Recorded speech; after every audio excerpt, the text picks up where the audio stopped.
September 19th, 2019 meeting of the Hingham Historic Districts Commission to order.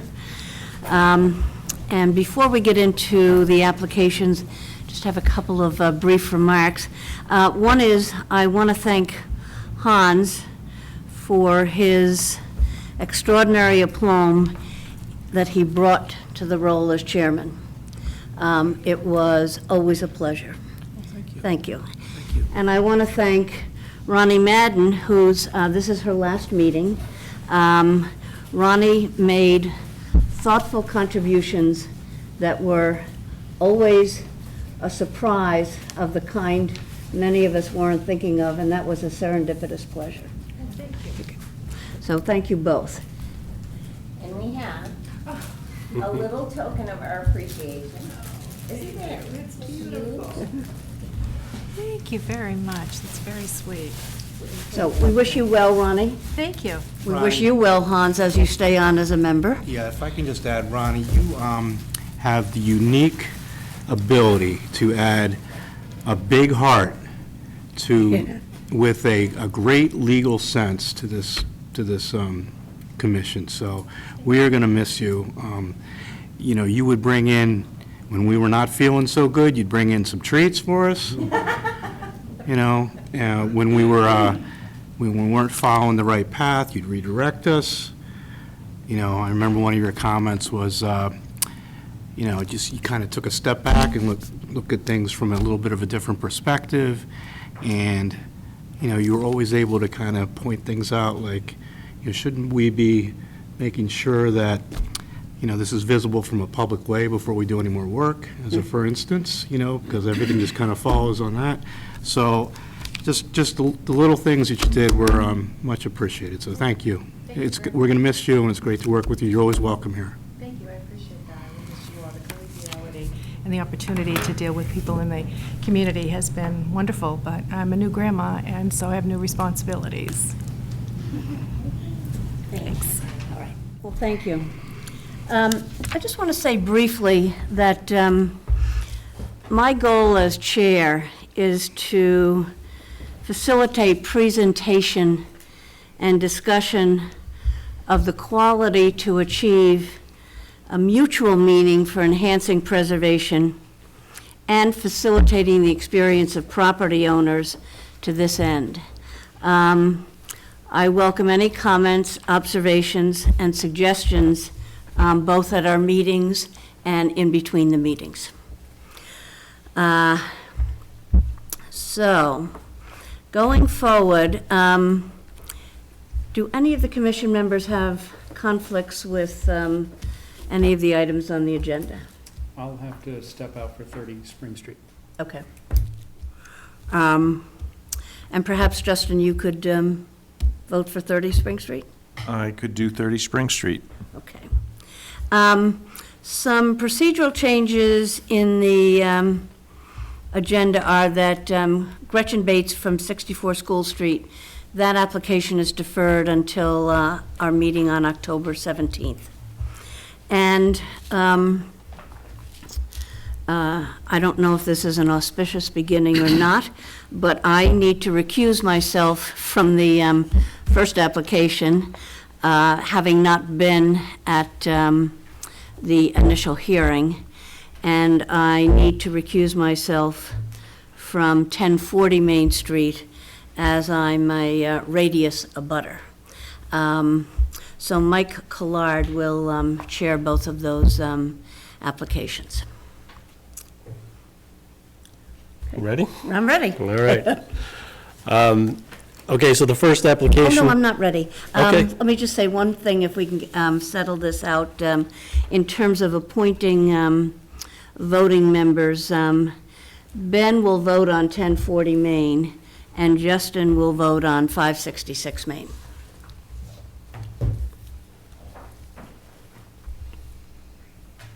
Ready? Ready?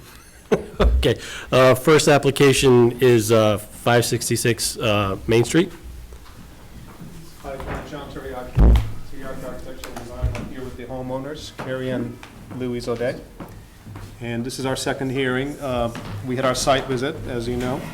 Thank you, by the way. I think that was very helpful for us to come out and see the existing conditions and understand what you can see from the public way and what you can't. I think for us, it's really that main facade that you can see, whereas the rear additions, you're not really going to be able to see from the public way. And I know we had discussed a few things, such as replacing the existing pressed board siding with a better cedar, painted cedar siding in the front and cedar shingles on the sides. We discussed that we would replace the existing thin PVC shutters with either real wood, solid wood, or solid PVC shutters.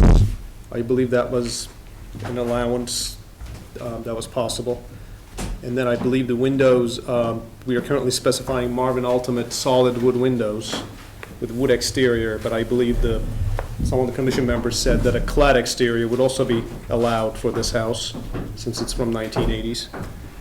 And then the only other item was addressing the, whether the gable returns, partial returns would be more appropriate as opposed to a continuous horizontal rake detail. And we did take a look at that, and I think what started standing out was the additional vertical distance between the window and the top of the garage, despite this trellis element. And I think that's because this garage is so much lower than the usual garage to first floor relationship, and especially in the back. We started looking at that without those horizontal lines, and it ended up creating this really blank facade. And so we're hoping to stay with this because of that reason. Otherwise, it's a really minor change, and it wasn't a make or break kind of thing, but we still feel like this horizontal line and that freeze trim below it really help further break down that blank facade between the window and the top of the garage door. So I just wanted to mention that, just to follow up on that comment. Okay. So just to remind me, the height, the ridge of the new roof on the garage as it relates to the existing ridge, what's the difference in height? It was approximately 3 feet, 3 feet. Okay. and the new roof proposed 10 pitch. 10 pitch on the main house and then 12 on the garage. 12 on the garage piece, that's right. Okay. Well, I appreciate your consideration or reconsideration of the details, and, you know, I see what you're saying in terms of the proportions in the window. Okay. All right, any comments from I have a Commission? few. John, did you look at removing the trellis above the garage? Is that part of the study? This piece right here? Yes. No, we left it alone, but I think even if we leave that, there's still a lot of vertical space above it, Okay. and it was just more than, it just looked really blank. Okay. And we felt like the trellis couldn't rise any further than where it is now. The only other option may be to put a partial roof overhang or something like that, but Okay. maybe that would be a little too much possibly. And then the windows that are existing visible from a public way, just for the record, those are a vinyl window that are installed now. Those are Sure. existing.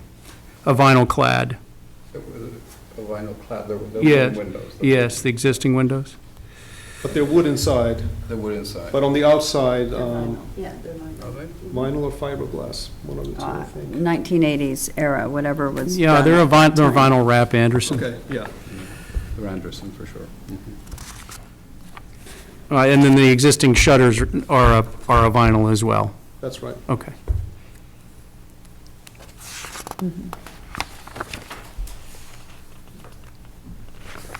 What are you leaning towards in terms of clad, wood, plastic? Which direction would you like to go in? I mean, you've got some flexibility here because of what's existing, but which direction do you want to go in?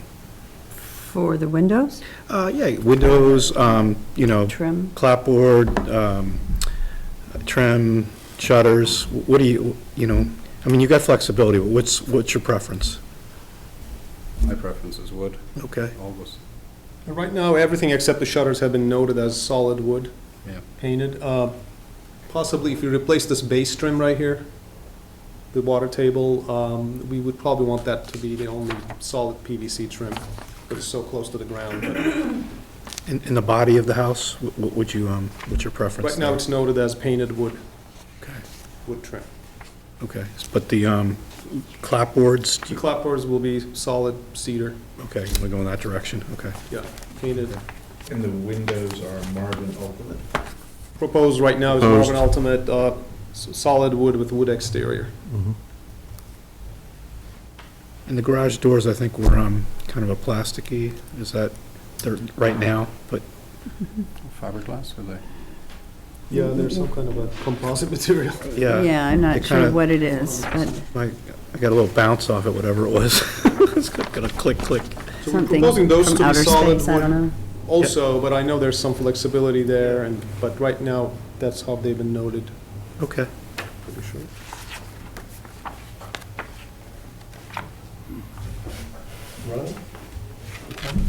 No, I didn't get a chance. I was away, did not get to come out to the property, and sorry that I couldn't do that, but I'm comfortable with the project as offered. And I think just to sort of make clear for the record, if there is a motion to proceed, is that, I think if clad windows becomes an option or PVC shutters becomes an option, it's only because it's sort of replacing in kind, and frankly, what would be proposed, whether they're PVC shutters or clad exterior windows, would be an improvement over what's already there, being vinyl. What wouldn't be an improvement for materials at this point? Is there anything that would be a step down? It's hard to. Respectfully. No, it's 1980s. What can you say? Yeah, I'm just saying, just trying to, so when we work out, if we do a motion tonight, that it's kind of, you get the flexibility to do what you would like to do. But is anything would be prohibitive here? I mean, I'm not seeing anything. yeah, I mean, materials that you've worked with, or? Right. Yeah, okay, that was what I was asking. Sorry. I think it would be hard to list all the things that would be inappropriate. Okay? Mr. Vice Chair, I think, is Justin, are you our fifth on this? I'm the fifth on Okay. this, yes. I do have a quick question. We have to paint the house, obviously. Do we have to go before the board again No. to choose a color of paint? No, you can just work with me. Oh, okay. Okay. Somebody like to make a motion? Hans? Sure. I can make a motion. Yeah, no, I would like to make a motion. let's do it. Am I going to have a busy night? I thought we were going to have an easy night. All right. I'd like to make a motion for 566 Main Street for the reconstruction of a main roof with a steeper pitch and gable dormers, for the addition of a new front portico, and for the replacement of windows, all windows around the house, front, rear, and sides, and to expand the second floor of the existing attached garage. Do you have the?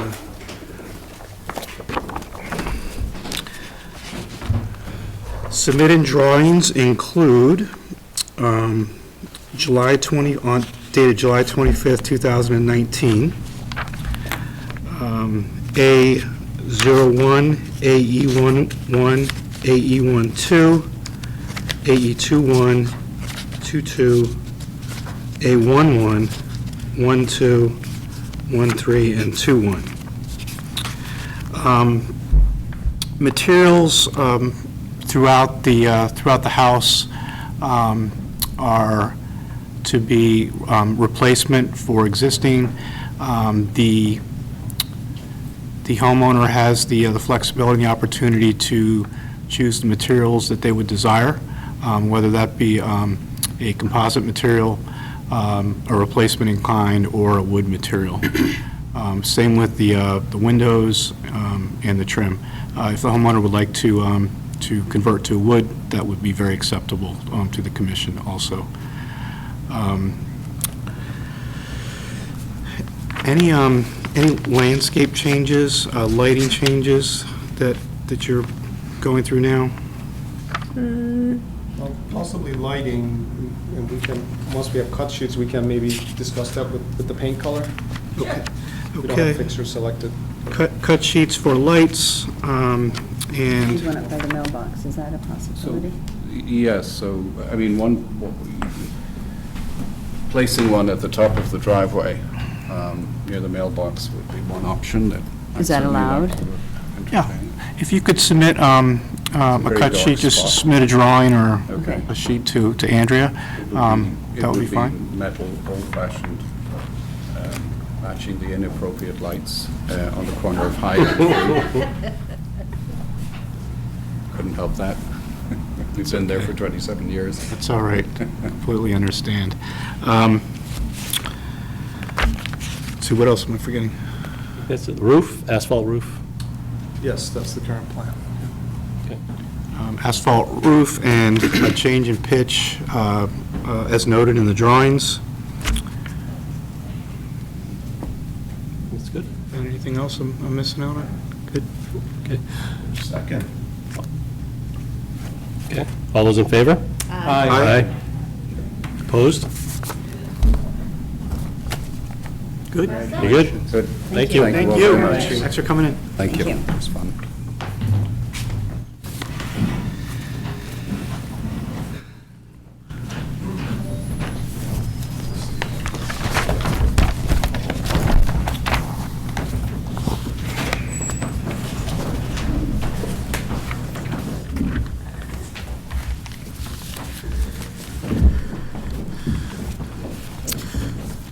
Okay, our next application is 30 Spring Street, and would like to welcome Jennifer LaRhette, and of course, John. Hi, I'm John Teriaki again. I'm here with Jen LaRhette, the homeowner. And maybe I'll briefly start with the overview and we can go into the details. So 30 Spring Street, originally built in 1910, according to the record, and it was expanded over time, and especially the back part of it was modified, and some pergolas were added all around. So it's a really, really unique house. And the work that we're proposing to do is actually behind this wing of the house over here, as you've seen on the left. That's why I took these photos, just to indicate really how very little visible, how the fact that it's not going to be very visible from Main Street, from Spring Street. And then as we go further to the left, there is a pretty heavy tree cover that really blocks that diagonal view almost completely. But even if the trees weren't there, I think physically, the fact that the house itself is set about 95 feet from the street, there is a side wing, and we're behind that side wing is basically what we're proposing to do. Some more photographs. Here's that little wing that I mentioned right here, coming off. That's the north side, and the addition we're proposing is right behind that. And then some other views of the house, one from the driveway, showing some other interesting projections and projecting bays, and really prominent stone fireplaces. So no changes proposed to any of those features.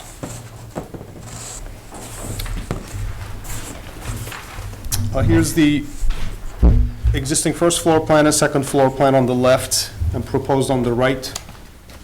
No changes to the second floor plan other than a couple of windows facing the back. But you can see on the first floor plan, so the bottom of the page is Spring Street.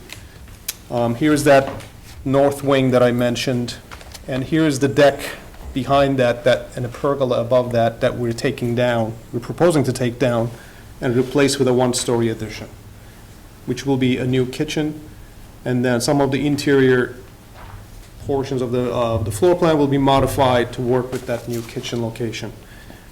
And again, just to show you a visual of the existing rear deck, you can see it here. So this is the back side of that wing with the little pergola structure and the elevated deck over there, kind of tucked in there. So It's approximately 18 foot 9 inches by 17 feet is the footprint of that piece. And then we have a little mini piece over here, almost like a connector from the mudroom going to that, so that's another one-story expansion. So it's this square shape with that little rectangle. That's basically the footprint change. And I have some elevations and a 3D rendering showing this from the backyard, which is really the most prominent view of it. These elevations are arranged, the existing at the top and proposed at the bottom. So this is the north elevation as it exists now, with that wing coming towards us. To the left of that is the proposed addition. It's basically a simple gable roof. It will be a vaulted ceiling inside, and we're proposing a shed dormer on the north side that will bring in additional light and create an interesting ceiling feature. And then the rest of it is that one-story connector that I mentioned that would connect back to that back mudroom. And then here's the view as faced from the backyard, existing deck with that pergola, and the proposed addition with the gable facing the backyard. So in a nutshell, that's the proposal. We hope that the fact that this is so far set back and the roof line almost completely concealed would be favorable factors in reviewing this.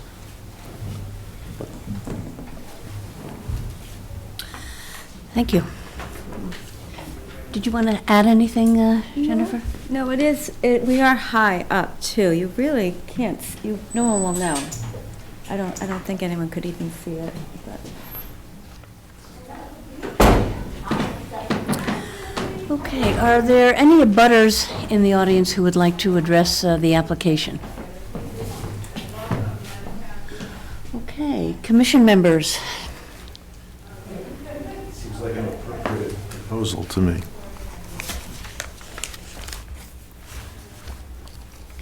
John, any thoughts about maybe going a little bit higher with the ridge line in order to kind of maybe get some light in there without a shed dormer? Is that something you kind of thought about or wrestled with or considered? We did, and something that we were trying to maintain was natural light to the master bedroom, which is above here. And as the gable piece was added, there's a double window there facing the back, and we had to eliminate that, and in return, we added 2 awning windows on either side of that gable facing the back. And I think if the ridge goes higher, it may still be possible to maintain that window. Yeah. It's going to get a little tight. And what would that do, just for? I was just wondering if you wanted, if you didn't want to use the shed dormer, if there was another. That was my suggestion. I just wanted as much light. That's the Yeah. darkest part of our yard. Yeah. And I just want as much light and openness in the Okay. back. Yeah. And I think the other nice thing about the shed dormer is that it has that clear story lighting effect, which is really hard to get with skylights or even a taller volume. Yeah. I think that is a different kind of light Oh, yeah. that's going to bounce that north light coming in from those picture windows. Yeah. I mean, this point might be just completely moot because you might not be able to see any of this, and I'm not sure from the sidewalk what you can see. I don't know, but yeah, I was just asking because there's not a whole lot of there's a lot of symmetry with the roof lines, and there's there's ridges, but I don't see like the shed dormer is just it's just it's off by itself a little bit. That's all. That's because of me. I would like one on both sides. Okay. I would prefer that, and there's something with the drain. Yeah, we had to create a connecting roof line to the opposite side, which was going to make the symmetry. It could still be done. I really wanted to have 2, Yeah. because it's really the dark part, and I would love the symmetry as well. We can kind of see here that that's kind of that tight alleyway in there, and I think you can still do it. Okay. I don't know how much light you're going to get from We had a that. builder that came by, and he was like, I think we can do it.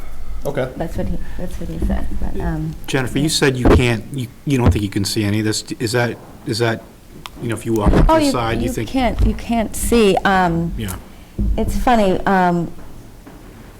when I'm in the backyard and people are out front, people cannot see me, which is great. It's very private. Have you tried, I was sort of along the same lines, it seems like the style of that shed dormer seems a little off, just based on the other roof lines of the house. Have you tried other types of dormers? Is there a small dormer similar to the one that you have on the roof, or did you try Which one maybe a is that? cross gable? The one in the attic? But there are a couple of different dormers. Yeah. There are some, Something that's a little more, hip roof dormers. yeah, You can kind of see that there. Actually, it's right here. Oh, yeah. And there's some other interesting I ones. had pictures of interiors with them, and I forwarded them over to John, so this is just a result of that. sure. From the inside, I think it would look It'd be nice to get beautiful. some light in there. Yeah, I think it will look I think beautiful. with the gable dormer, first we thought maybe just a singular, narrower gable dormer of some kind, but I think we're having a tough time corresponding that on this facade to the interior floor plan, because we have a range with a hood, 2 windows on either side of it, and aligning that narrower dormer with anything in the kitchen was becoming a little difficult. So I what, think that's why the shed dormer, okay. being as wide as, it basically goes from the edge of that window to that window. Just a little more linear, which actually helps, I think, from the interior layout. But I think you could What do kind the did you say?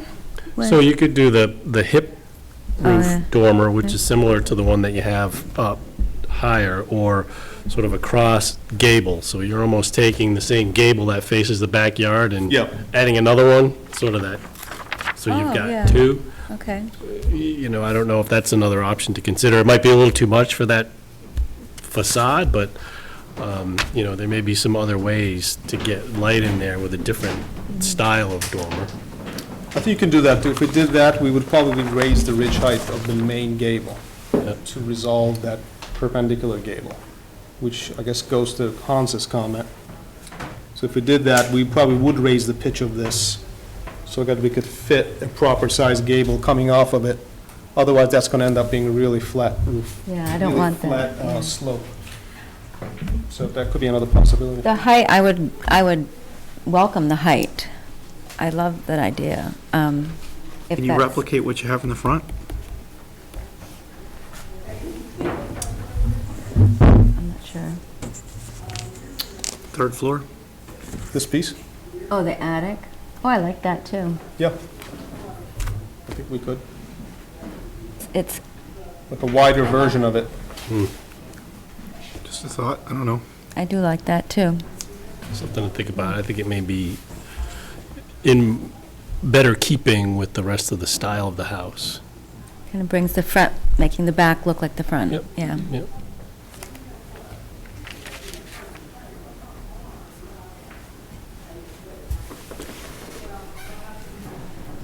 I can't add to the discussion with any experience on this, so I'm okay with the project as offered.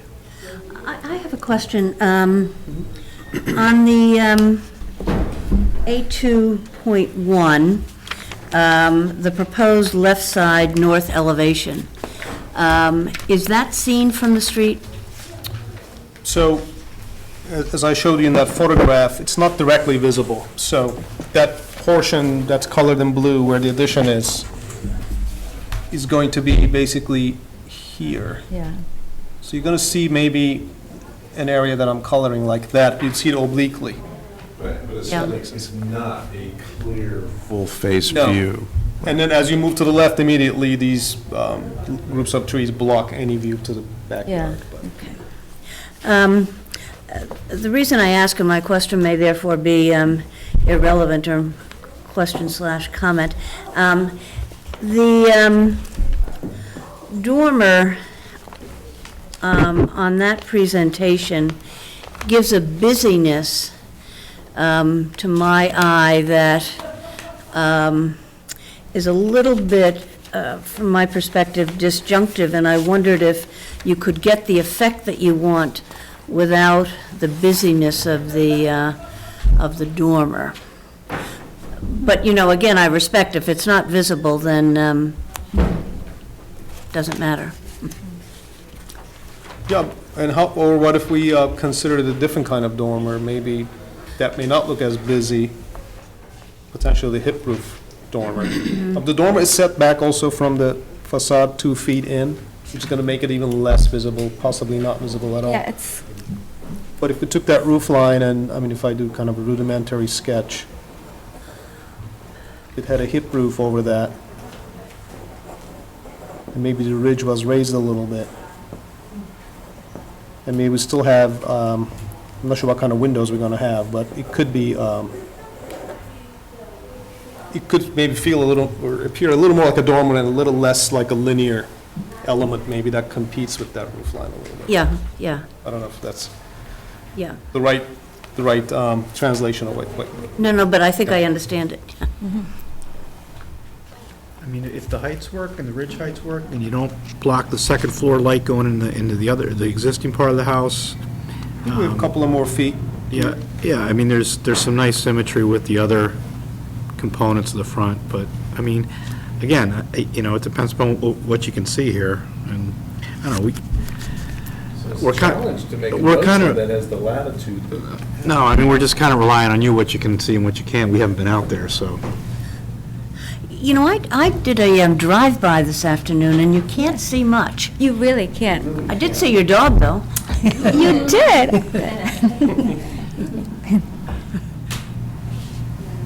And you said it's set back, so if you see anything, you may just see the side I of that don't even first think you'll be floor. able to Not see even that. dormer. Hard to see. Yeah. I walk along Spell Street Yeah, okay, so you Frequently, know so it, yeah. it's even, hard to see a lot of the house. It's mostly the front you see. It's really tucked in Yeah. on the back. Like right here, you really, where it's coming in right here, it will not go past this. And I would never stand there naked, but I don't But you think- could if you wanted I to. could, if I wanted to, because no one could see me. Really can't. Even my neighbors that are down below, a lot of times I try to get their attention, they cannot see me. Well, that's quite a litmus test. We won't test it.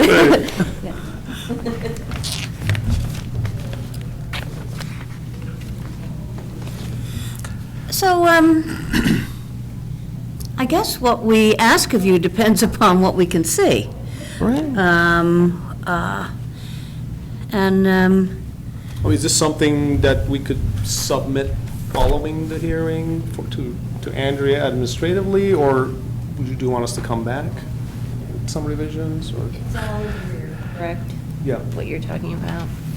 I would say just an administrative submission.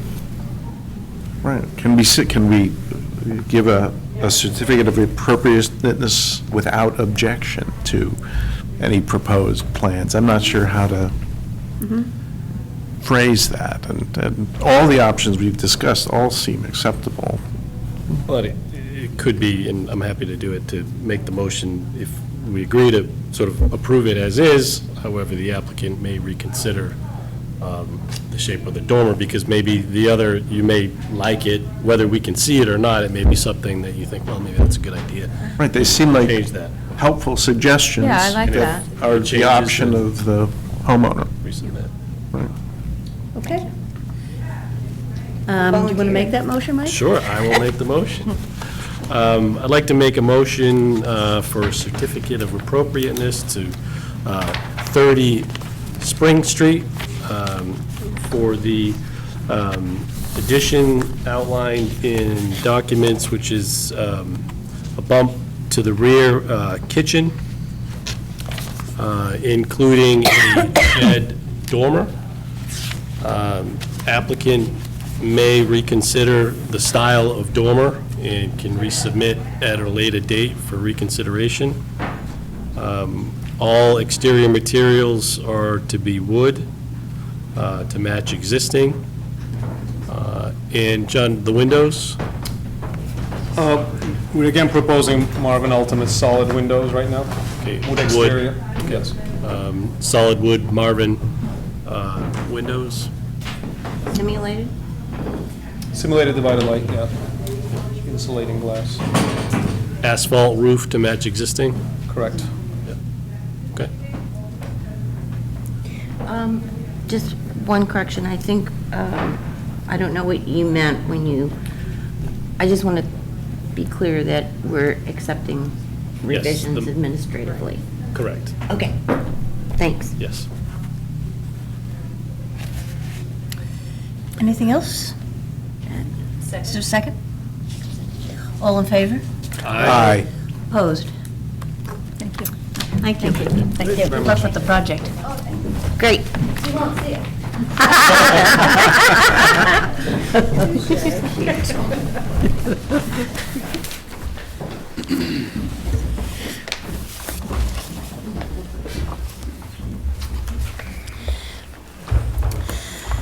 Okay, our next application is 137th South Street for consideration of replacement windows. Yes, good evening. My name is Mike Nessie. I'm an attorney. Eugene Allen, who owns the house, couldn't be here tonight. He asked me to come in his stead. Welcome. Hi.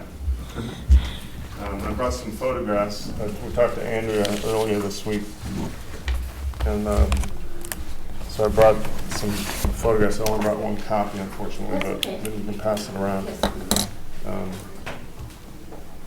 And my understanding is that a number of you were at the house over the weekend, so you saw sort of the state of affairs that are there. Situation, unfortunately, is that Gene had hired a contractor to come in and put some replacement windows in.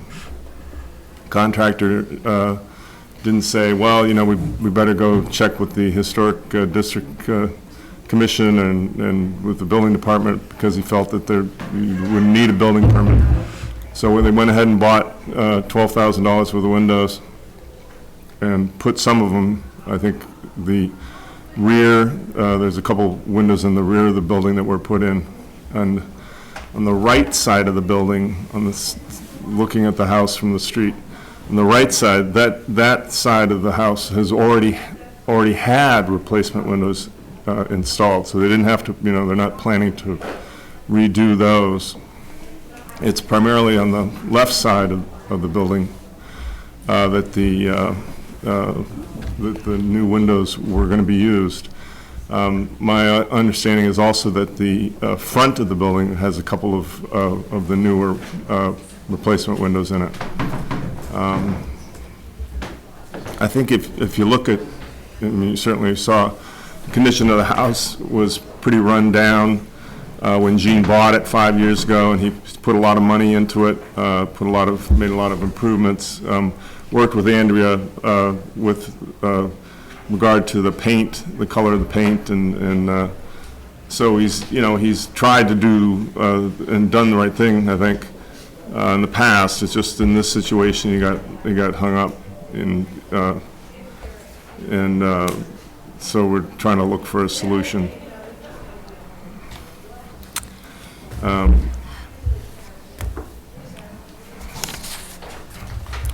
The photographs show, the first photograph shows the building from the house, from the front of the house, and then on the you can see in the other photographs of the windows. I apologize for some of the photos. I took a picture of my foot, I think, one time, and it got printed up at Staples. But there's aluminum storms on most of these windows, so they're really, I know, you want visual, you want things to look right, and visually, I think the aluminum storms don't do us any favors. But with the new windows, I think his plan would be to take those storms off, and take the aluminum down. You can see in photograph number 4 and 5, the rear of the building, which faces the train, is right there. those show what the, finished look of the vinyl windows looks like. I also want to bring up Gene's, since we're here, he wanted me to bring up the fact that the basement windows, there's, I think, 10 or 12 basement windows that need to be repaired, and I took some photographs to show you that some are just covered up with plywood. And there's one, I believe there's a photograph of it, that has a wooden frame screen on it. And I thought that if you might address the basement window issue, you might allow replacements in the window itself and then require a wood frame screen on the outer portion of the window, which I think would look very nice and be consistent with the historical construction. So it's kind of a tough situation, but I think hopefully we can work something out. Yes, yes. Madam Chairman, if I might, Mike, I just wanted to add a couple other things that we talked about. One being, as Michael already said, the facts of the matter were that I received a call from someone saying that the windows were being replaced. And so I looked in my permitting software, and there was no permit issued. So I went to the building inspector, or the building commissioner, and he sent somebody out and found that this contractor was working without a permit, and so they shut the job down. I don't know that the contractor has been in. Apparently, the contractor, I also found out that he has done other jobs in Hingham, and for which he did not pull a permit, and has been caught several times. Which I don't think we knew ahead of time. No, he wouldn't have. Okay. Well, thank you. Thank you. Are there abutters in the audience who would like to address this application? Okay. Who would like to start for the commission? Madam Chair, I can say a few words. So, Mike, it's an unfortunate situation. Thanks for coming in. I don't think this falls on, based on the information we know, I don't think this is Gene's fault at all. This is on the contractor, and, I don't know if you can get something back from him on this, but I just feel like, given this is an ongoing kind of situation with this contractor, I just, it's just not right. So, typically this commission will, it's replace in kind, and you've got wood windows up there, so it requires a wood replacement. Some of your windows that you brought up at the basement, I think we've got some flexibility there because they're below ground. But, for the other ones, I think we would certainly, this is my view, and the commission's taken this view in the past, that, wood is the appropriate choice here. And it's unfortunate that this contractor went ahead and did it anyways. Mm-hmm. Could we possibly keep the windows that were replaced in the rear of the building, since nobody's going to see those, and So those are in already? Anything that's not visible from a public way, we don't have jurisdiction over. So the issue, I think, would be the left side of the building, which is where all these windows were planned to be put in, and then on the front part of the windows, those might have to be removed and replaced, then, That's right. in accordance with your... Yeah, I mean, Andrea gave us pretty much the bad news that you have been very consistent in how you deal with windows. And I think it's the hope of everyone here that you can get compensation for this. I mean, this is just, and we will stand behind that, and whatever you need to do in terms of a decision and pass that along, and the process that you need to go through in order to get, remuneration from this, I think is entirely appropriate. Thank you. I mean, it's not, it's obviously not a easy situation. So just, if I could ask for clarification, so according to here, so there were 16 that were purchased and 5 have already been installed, correct? Or have I more been believe installed so. since? If you take a look at,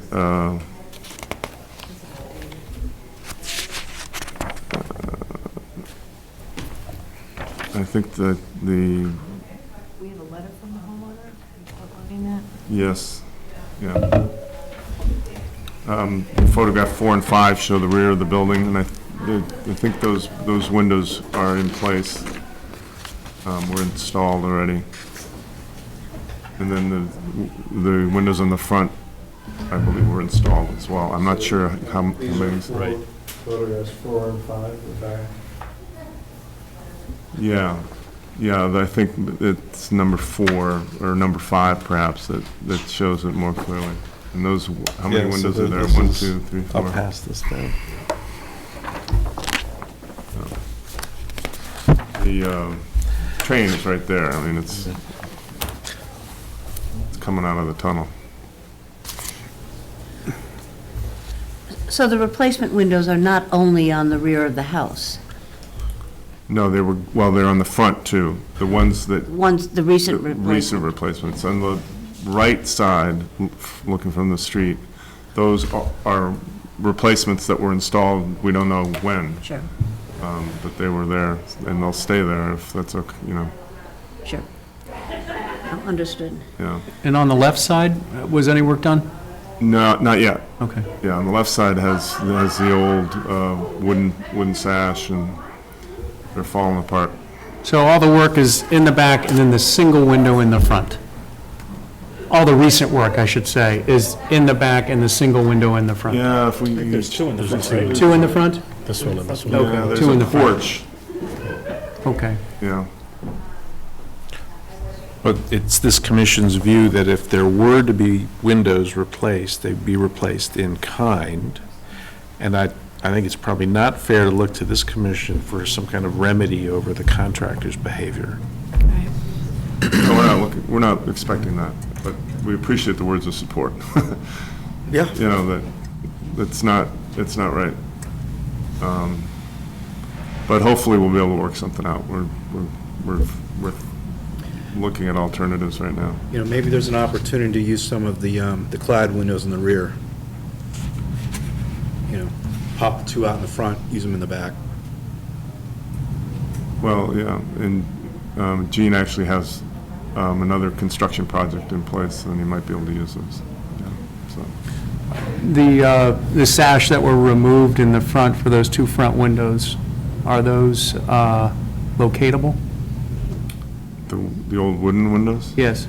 I have no idea. I don't know. Gene thought that maybe they were thrown away. Probably.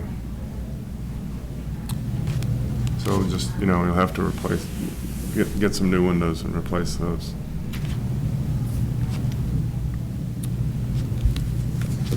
Mr. Nessie, you know about the guarantee fund that's available through HIC? The homeowner improvement? Contractor Yeah. fund, yeah. Yeah, okay. I think that's your remedy. Yeah, yeah. Yeah, I don't know much about this contractor, so I really can't say, how that's going to play.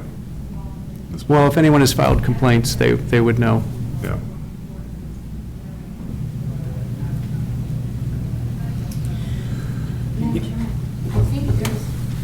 I think there may be another part to this, which is he's still got the wooden windows that are not in good shape. And so the question then is repair.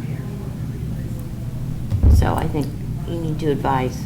So we could consider granting a certificate if they chose to repair them. Well, Right? but That's what we're, wouldn't they have to come back based on, I think a recommendation would be repair, but I think if there's any additional work that's going to be done, whether it's replace or repair, that would have to come in front of us for another application. Is that Yes, correct? if Mr. Allen feels that he can't have them repaired, if he has someone out to take a look, and I do have some names of people he might choose to call. If they say it can't be done, then he would need to come back with another application to replace those windows. On the left side? Yes. Yeah. Andrea, could they repair without an application? Yes. Yeah. You know, the sentiment I'm hearing is that we shouldn't yield our charge to preserve to the unfortunate circumstances of this situation, that we're empathic with it, but it's not a reason to yield our interest in going with first repair of wood windows if it's possible, and then replacement with wood windows if repair for some of the windows isn't possible. Agreed.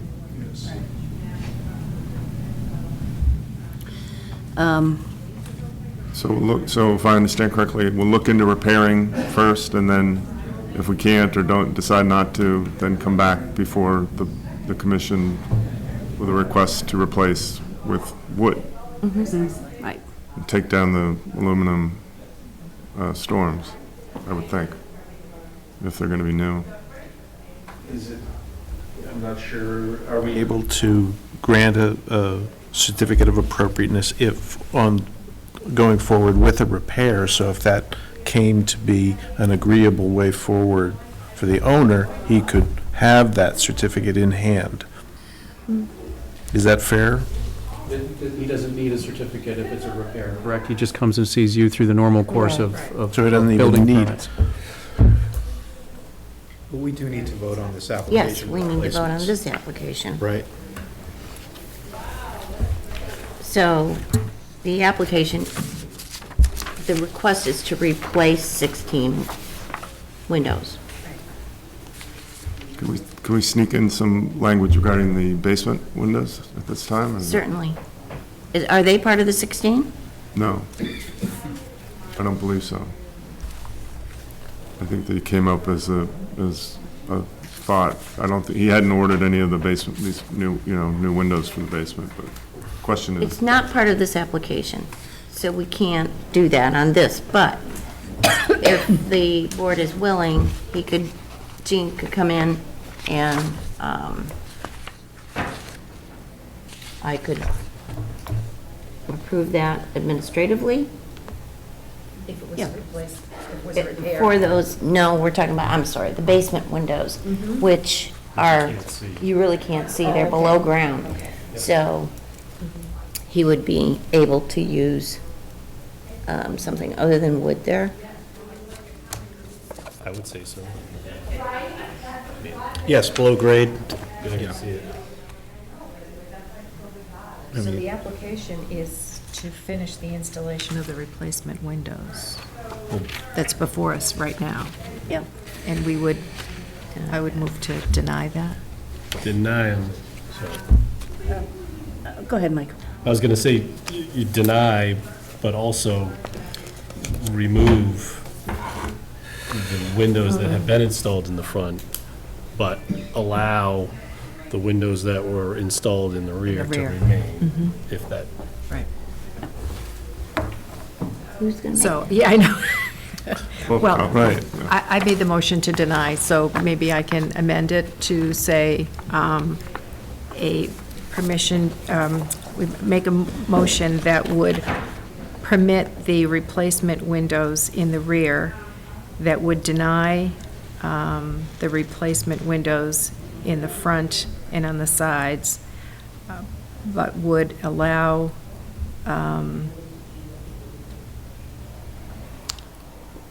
would Is allow it to an come back. all-wood replacement of the inappropriately replaced windows? Is that not what you were going after? Well, but we're not, well, I don't want to confuse it, but we're not actually making a motion on what's to get put back, Right, right? It's just based on the current right, application So- of what was installed and what they want to install. right. Okay. Although if he takes it out, he's got to put something back. Yes. Very Which we could potentially make a motion that captures that That. authorization. Can it be a motion to deny the 16 replacement windows, but fix the violation of the two front windows? With the commission's blessing. Right. And granting, denying the 16 replacement windows,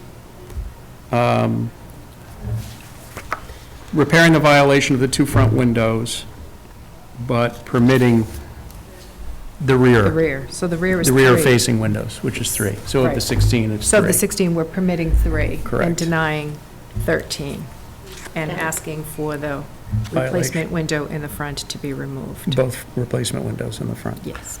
And we are authorizing the installation of an all-wood remedy. Single pane, Single, true divided light, replace. If they can't be repaired. No, the these are the ones that were inappropriately replaced These are the ones that are. before it's to remedy the the violation. contractor was stopped. Okay. I'll second. All in favor? Aye. Opposed? Okay. Okay, good, great, we're good on the basement? That's okay? Yes. Yes. Yeah, Go okay. forward in the basement. Thank you so much. I Okay. Appreciate your time. Thank you. Good luck with that Yeah. project.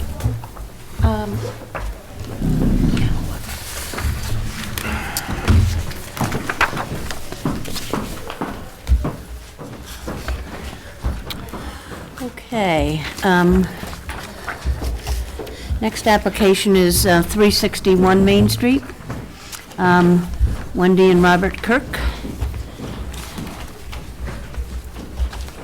Hello, Jonathan. Good.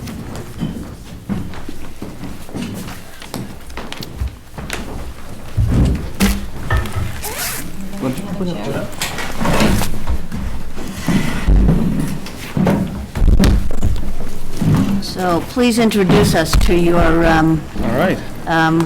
quite a project. Yes. Yeah, so 361 Main Street is sort of behind us over here. And built in 1833, it's a colonial revival, or in that period. There's an existing structure at the back of the house that looks like it may have been built in the, what did we think? Early 1900s, maybe? Well, no, I think it's a little later than that. I think it was probably the 1940s to 60s, somewhere around there. Just the nature of some of it. But I actually think the two-story portion was built in that time, and I have a feeling the one-story portion was built even later than that. It's That was just, probably 25 years ago. yeah, exactly, in the 80s or 90s or so.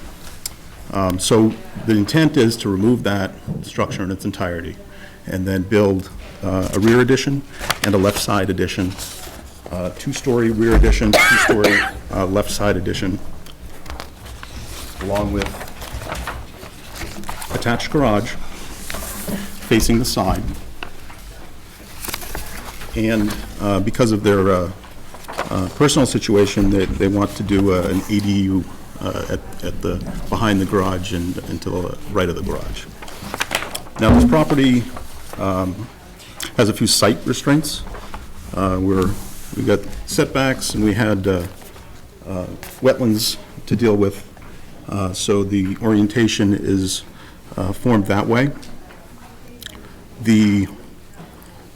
Well, let's start with the front of the house. So we did about a 18 by 22-foot addition off the left side of the house.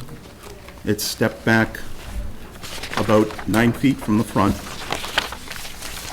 and the ridge line is about 6.5 feet below the existing.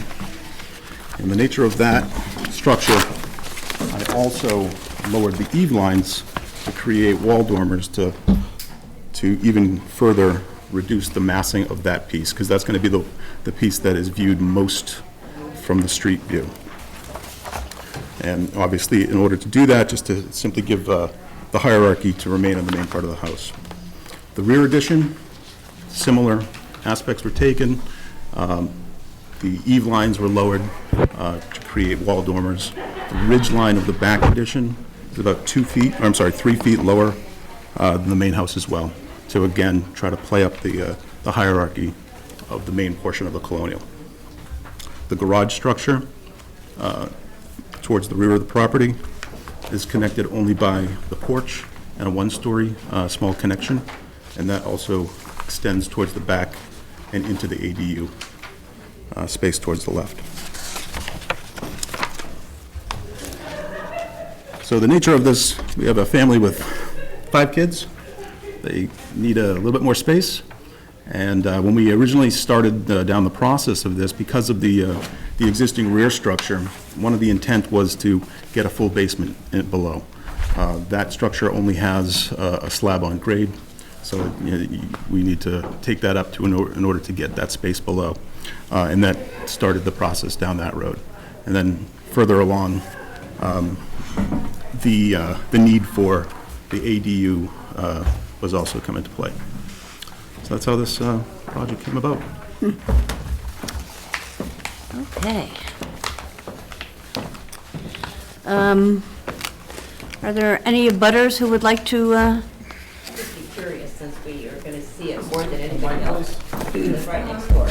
Yeah, you're just, if you could please come and make a comment. Oh, okay. Sorry. Holly and Joe Andrews are here. We live next door, and we're thrilled that they're going to be able to do this, but would be curious about it since we're going to be looking at it out of the side of our house. So, Thank you.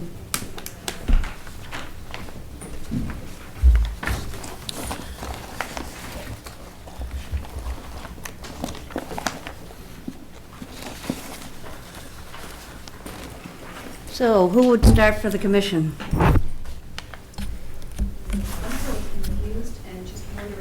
What is the proportion of the, what's the proportion of the existing house to the main house that's, existing house to what the addition will be? When you say proportion, you mean square footage wise? Precisely. The square footage of the existing house, so there's existing to remain versus existing as in place today.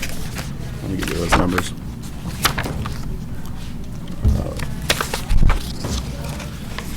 So the existing to remain is going to be about 2,074 square feet. Okay. The proposed first floor is 1,238 square feet for just the... That's the new, that's the added. That's the added on the back portion and the side portion, not including the 750 for the ADU. Then on the second floor, there's an additional 1,078 square feet on the second floor. So that's ADU 107 per second floor.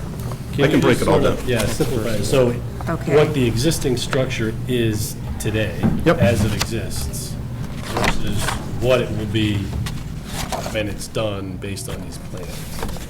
I can get that for you. So just roughly speaking, it's between 3,000 and 3,100 square feet right now. And I think, based on the numbers you had given me, it was going to be about 4,300 plus the ADU. And the ADU is 750. A hair under 750. Okay.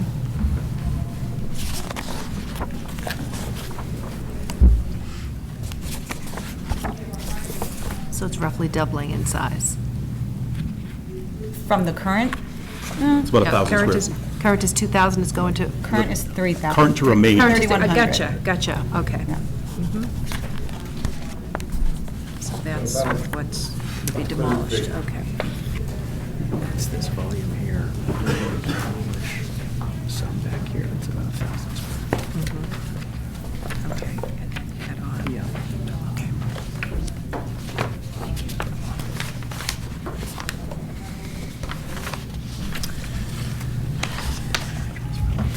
Other comments?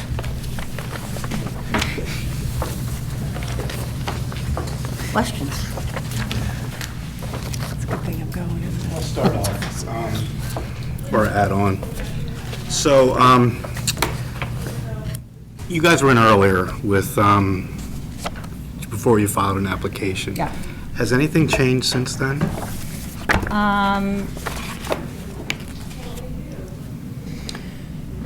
We worked to try to come up with a plan that was going to be appealing from a historic standpoint. When we had first had our informal discussion, there was plans of an attached garage. Part of our reasoning for adding the little piece off to the left-hand side was to kind of buffer that. And I believe when I first spoke with you, we had talked about the ADU, but it was not on the, just like the site map that we had. But we knew that that was part of the plan. So those are the major things that have changed since then. So, you've got an 1830s colonial right now, and I think if you remember some of the input that we gave you earlier was, I think we gave you some pretty constructive input about, breaking up the mass, maybe detaching a garage, keeping it simple, Yeah. I feel like I'm having a tough time getting comfortable with this because I hear what you're saying on the square footage numbers, but if you look at the porches and everything you're adding here, it really looks like you're doubling the size of this property. Just all the components when you add them together. I'm just looking at the outline that Jonathan has here of what's existing and just kind of how you're going out with the porches and the garage and the addition off the back. So I think this is, there's a lot going on here. I think it's kind of like a hodgepodge of just different components that you're trying to put together. And I would encourage you to take a look at this, take a look at your neighbors that are it's a very simplistic homes to the left and to the right. And take a look at the other homes in the streetscape, and I think you'll find there's a simplistic, construction that's going on in the neighborhood. And I think what you're doing here is you're adding a lot of square footage, but there's no harmony here. It's just different pieces that are being put together, and it's confusing, and I think it really takes away from the main house that's there now. And I was hoping that you'd come back after the initial meeting and kind of take some of our comments that we gave you and incorporate them into this, but I don't see any of that. So I'm a little bit disappointed, to tell you the truth. So it was just me here. I didn't have my husband or Jonathan. So feel free to talk to me about that. If I can just reiterate a couple of things I know we had talked about, which is why we proceeded with the plan as is. So there are a lot of homes surrounding us on both sides that are well over 4,000 square feet. We have a large piece of property. We have one of the largest in that section of Main Street at 1.25 acres. So we felt like the property could hold this size house.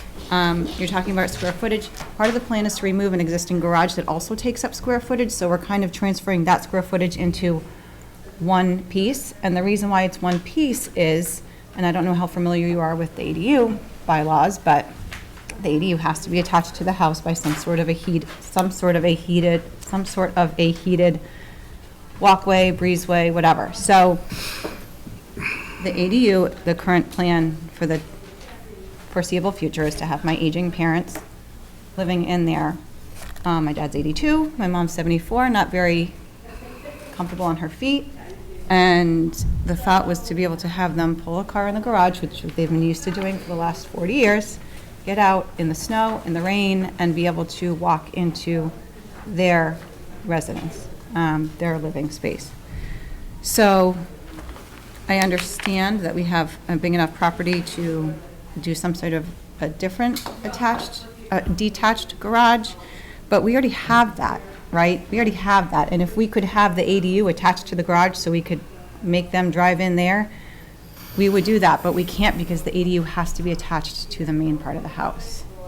So we have some constraints, but are really hoping that, you know, we can accommodate them. And I don't know, do you feel that when you look at the exterior elevations, do you feel like it's a hodgepodge? I feel like there's so much going on there with, based on what you have right now to where you're going. It's, there's different roof lines, there's gables, there's windows that don't really match up well with the front of the house. Where? The garage seems like it's just kind of tacked on a little bit, kind of, in the middle part of the house. I think it just needs to be simplified. It needs to be, I think the massing's a bit of an issue in terms of the size of it. I think you need to think about this thing, let's get your parents in there. Let's do it in a way that works with the neighborhood, that's simplistic, that doesn't detract from what you have right now with the main house. I think what you're going to have here is when you drive around Main Street on that corner, you're going to see this elongated structure with just a lot going on with the different porches, with the windows, with the garage in the center. You need some more flow, you need some simplicity, you just need to make it, just make it come together more so it fits in well with the original house. So I guess, I'm just picturing the houses that are on both sides of us. On that road. Within a quarter-mile stretch. And there are a lot of them that are this size, that are tacked onto, that have, so I guess I'm just not understanding why, I guess I just don't see the As far as the geometry of it and how it's stepping, it has a lot to do with the site and how the site is sloping away. I don't know if you had a site plan on you, but the whole nature of the design has to sort of step away in that manner to allow for that. The ADU is also, the front elevation, or at least the side elevation there, is a little bit, not necessarily what you're going to see is, because that ADU is stepped much farther back from the front of the garage. And the way the road turns, that will be the last thing that you see. So I think that presents itself as a very long elevation, but that whole portion to the left, I don't believe you'll really see it as much. It won't compete with the mass of the garage. The garage is sort of the end of the structure, and the whole design element for the garage to be there, again, it needed to be touching the house, but I tried to create it in a way so that you didn't have this big roof line that continued into a garage. You had this break of that mass. So I disagree with how you describe it. Okay. I think other people should chime in and see what they think. That's just my opinion. Yeah, no, and one other comment, it's a 6-bedroom house, so I guess, 3,000 square feet, which is 3,100, which is what it is right now, fitting 6 bedrooms into that space is tight, right? So I think if you think of, I'm not sure, there's the house on the market, 383 Main Street, Mark Maisto's house. I can't remember how many bedrooms it is, but it's listed at 6,400 square feet. you know, I just think if you have a six-bedroom house, So I would just, I mean, Madam Chair, if I could just say, so every property is unique, every house is different. I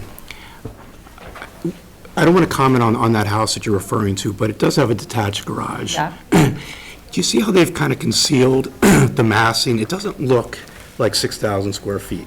You know what I mean? It looks like it's much smaller, the way it's laid out and designed. And maybe that's the property, you know, around the bend, but if you could somehow achieve that, where you can conceal this, so it doesn't look as big as it is, make it so it's less, it's more,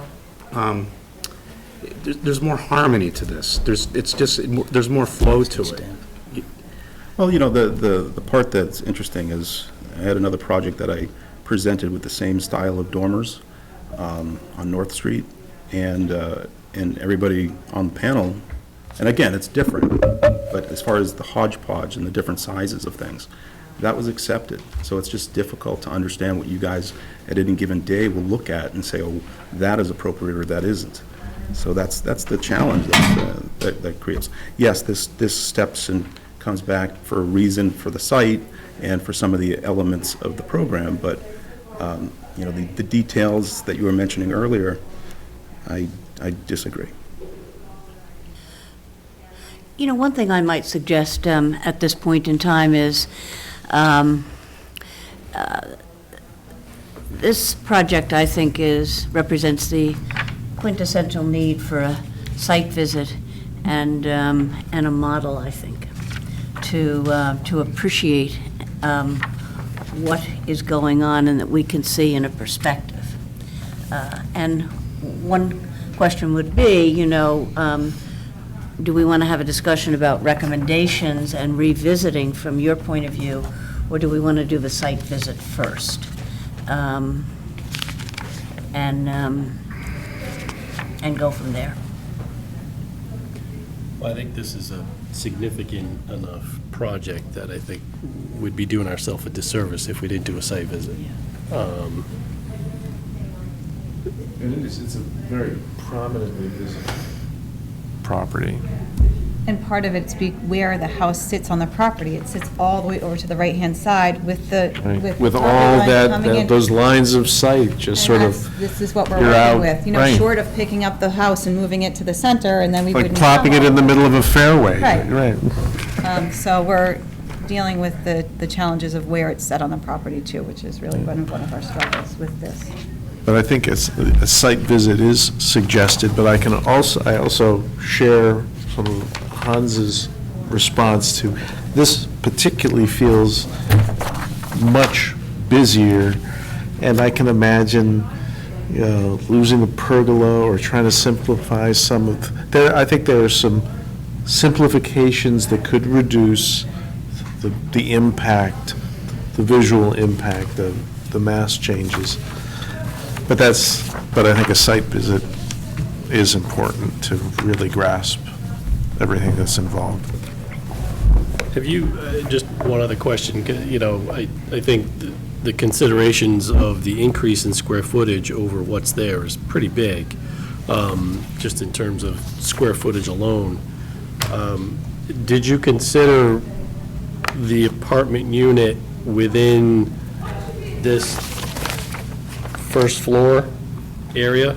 And so as you've got your garage connected, and assuming this could be that apartment area, it would be connected to this garage, but then maybe these areas would not need to be built as part of that project, which would reduce I think the increase in preference scale. was that the unit feel like it's its own space.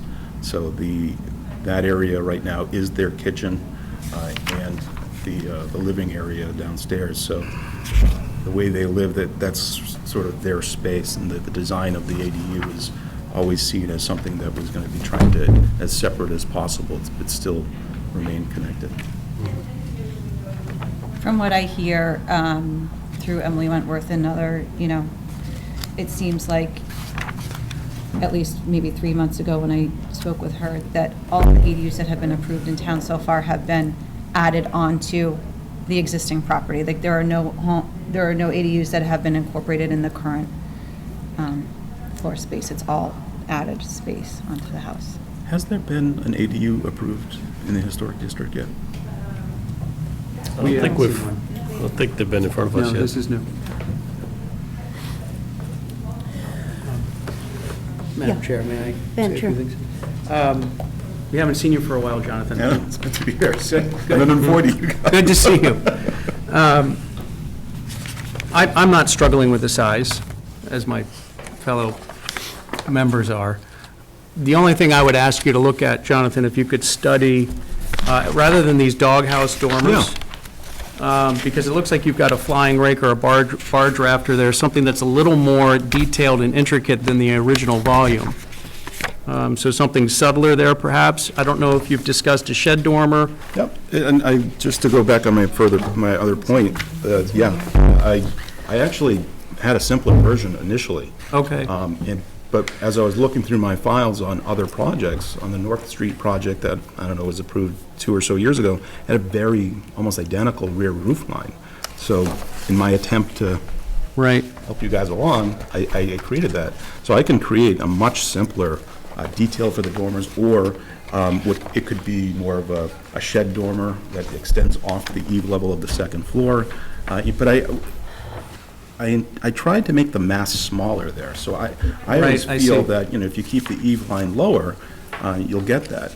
I can bring the eave line all the way down and create a dormer off the back. I just feel like that's a little bit not as elegant for this house, to be honest with you, but we can look at that.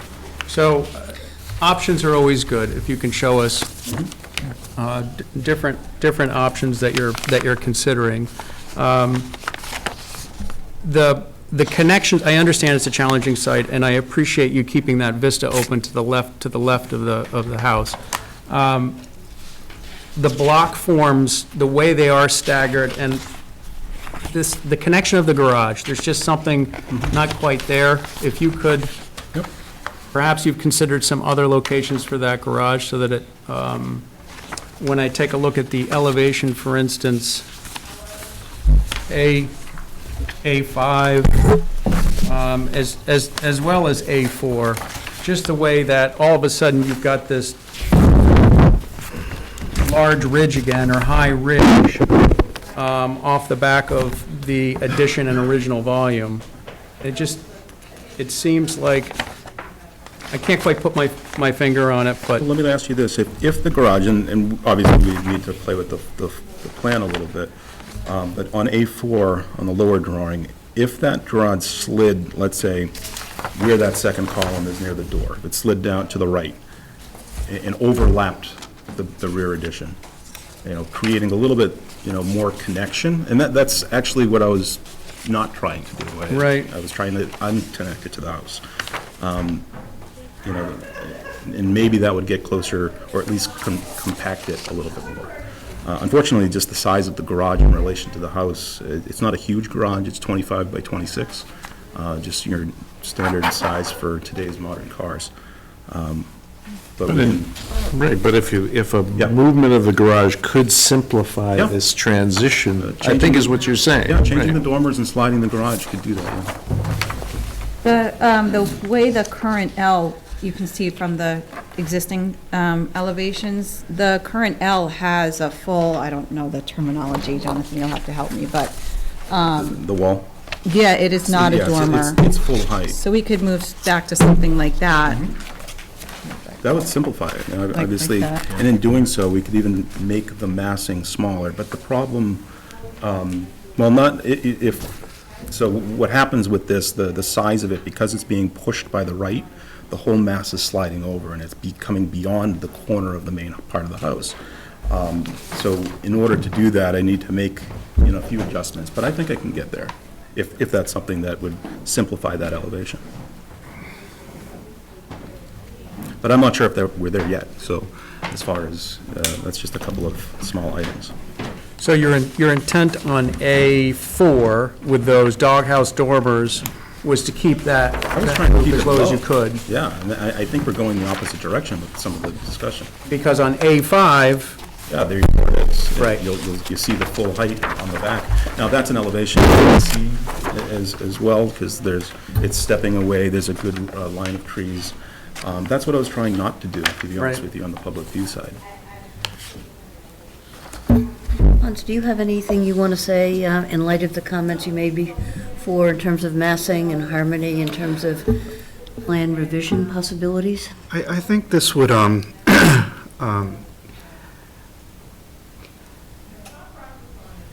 I would do a study with a detached garage here. I know from our last meeting that you very much wanted to have this attached, but I think in terms of breaking up the massing and making the rear of this work a little bit better, if this was detached, I think it would simplify things and make it a little bit easier. So then we lose the ability for an easy transition for older people from the garage to their living space. So, yeah, I mean, we've got properties that we've reviewed that have a small space between the house and the garage where there's a little bit of a walkway. Just something to think about. The only, and I understand the massing piece of that, the only issue that I quickly see is an issue trying to do that. So let's say I take the garage away, we still have a mass that's behind the garage and to the left that is the ADU.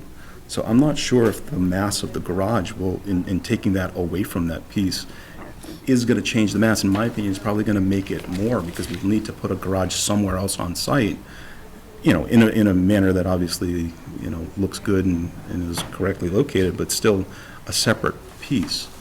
And I think now we're making almost a court, or just more of a hodgepodge, to be honest with you, of pieces that are disconnected. But, I mean, I'm happy to do anything, but I want these guys to be happy with the garage, and the garage being attached to the house was a very high on their priority list.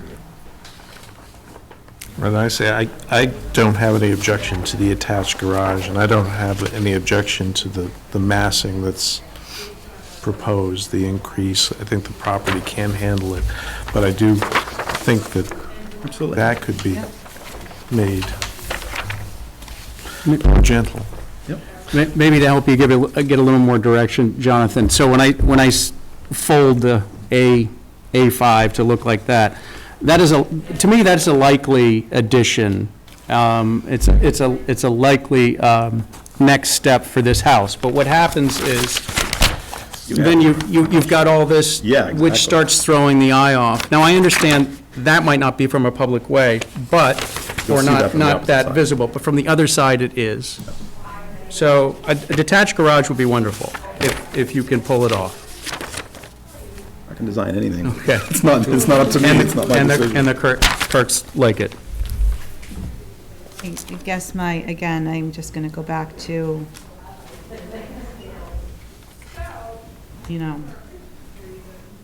my dad's 82. By the time this project is done, he's going to be a year or two older than that.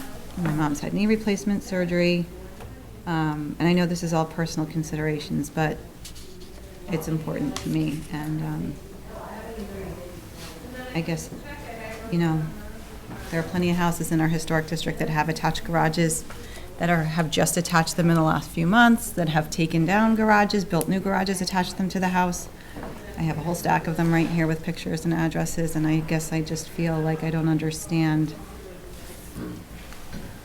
why. Buy this property. Yeah. So let me ask you this, if the addition is scaled down a bit, and we slide the garage forward, or, towards the street, I guess, is that something that, and still keep it attached, is that something that you guys were willing to entertain? That's what I don't understand, how did these other projects get approved Right. with a I think- detached garage? 74 Pleasant Street just got approved to have their current garage removed and moved closer and attached to the house. And their house, I know, goes on and back, and they go from a 2-story to a 1-story, back to the garage, and I guess I just don't understand. I understand the spirit of the question. Yeah. But I think each property is distinctive, and I think that drives our charge to be respectful to the property in a way that we think is so. I think, I don't want to be presumptuous, but I think we all understand the care and protection of older parents, and yet we're in the business of preservation, not in the business of functionality for older people as an a priori thing. I mean, I think we try to keep an equilibrium as a commission, but it's not a driving force in terms of the personal habits of occupants. And I don't mean that insensitively at all, but just as a reality of our charge.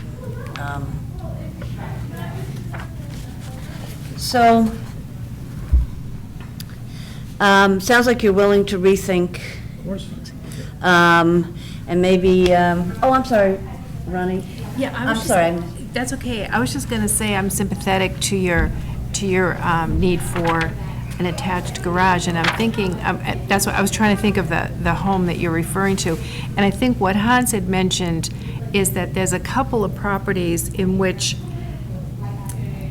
the attachment is it kind of worked out that it's not attached, but there's almost like a portico that is attaching it. I think the 74 Pleasant Street one was, it came because it was stairs inside the garage, and in order to make it work, they pulled a small area together. So they're not part of the same building, but there's a small piece connecting it. And I think that's what Hans may have been referring to, is that some of the approvals, we've sort of looked at some unique architectural ability to connect it without actually having them share a wall, if you will. So. I understand that, So I think. I have a whole stack of them that are in our historic district. Could we maybe go through them and see why they're allowed, or? Have you looked at putting the garage in the back and basically moving the ADU so it's sandwiched between your living space and the garage? I haven't, but I can do that. We could do that, I mean. Because that would be a more diminutive connection Right. rather than the mass. Create the two-story mass coming off the back, then a one-story ADU connection to a garage. And it becomes, I got to look at how it all gets connected, but Right. it seems very long, but yeah, I could look at that.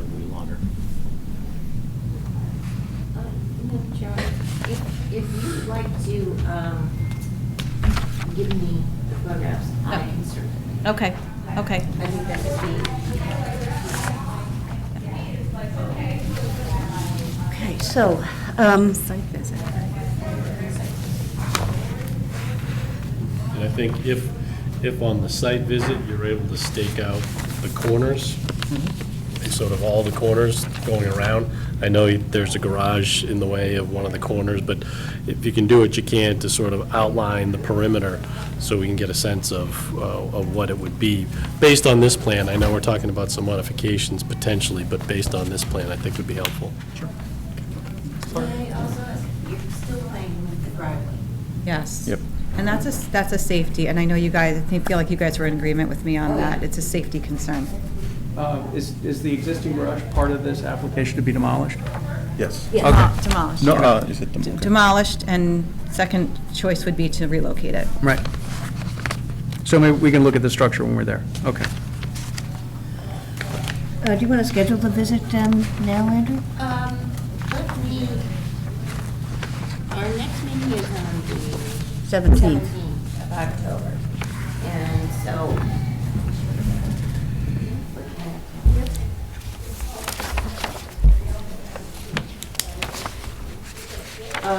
either the 5th or the 12th. I could be there on the 12th, possibly. Be there on the 5th, on the way. What do you think? Actually, not the key. It's important to him. I could do the 12th. The 12th?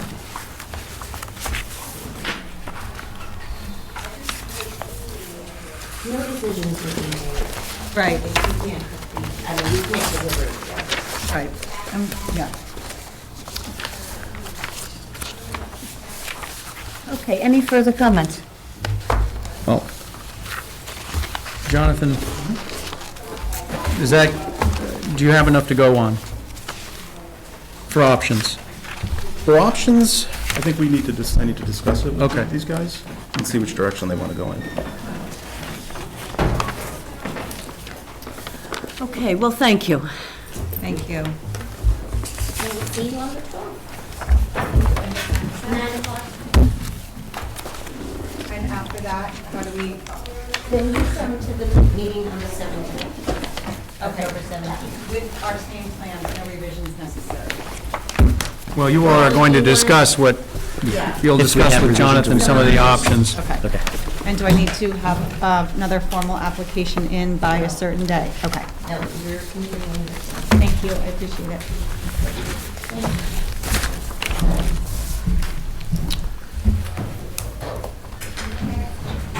That goes along with this. Okay. You should have always sat next to me. That's true. That would have been much more fun.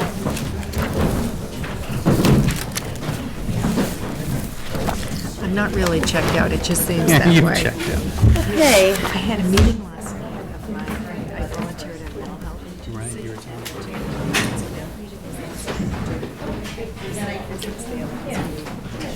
There you go. It's just been like, Oh, yeah.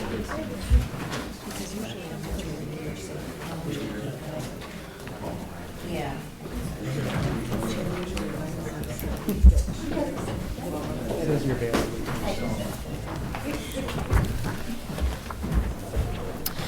okay, our next application is from 287 North Street for the installation of a fence across the driveway. Apologize for the delay. And you're representing the home. Yes, the judges called me today, they were actually in the hospital there. Oh, no. She just had her baby. Wow. So, we'll talk about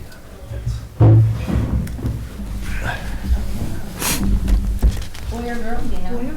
I do not know. I do not know. Oh, well. They have two boys. Okay. So I know what Lauren wanted. Really? She wanted a girl. As long as it's healthy, that's all that matters. Right. Okay, well, thank you for coming. Yes, no problem at all. So we're going to be doing a cedar wood fence from the back of the house across the driveway into the side fence. The fence will be approximately 65 feet from North Street back,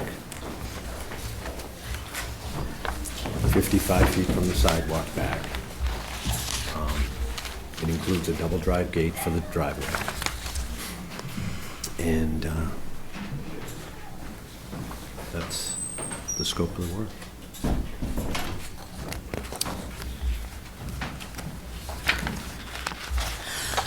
Okay. Any abutters would like to make comments?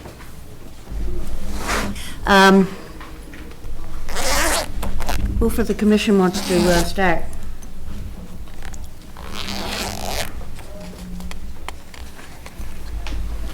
So just question on the, so it's 4 foot high 4 foot high, yeah. and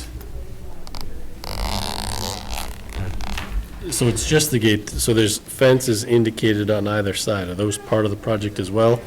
There's a 6-foot section that comes from the house, Here, and it steps off of the granite wall, which is 12 inches tall, down to the elevation of the driveway. Then the gates pick up the full span of the driveway, which is 20 feet. And then there'll be another section of fence, which will be 8 feet, to the property line. So you have 2 sections on Yep. either end, okay. all cedar posts, cedar caps, cedar picket. And then you've got a double gate in between. And just as the picture you're looking at there, we've got the ornamental black hardware that goes on the outside. And is there a plan to paint it? I believe they are going to paint it. My recommendation is to let it sit, because was a tree 2 months ago, so it's got a lot of moisture content to it. But yes, they're going to make it the same. The house is white with black shutters, and the fence, I believe Lauren wants it to be white with the black hardware. The steel heavy-duty posts, do those get wrapped, or will those be exposed? Those will be painted also. Okay, but it's a steel painted white? Yes. Okay.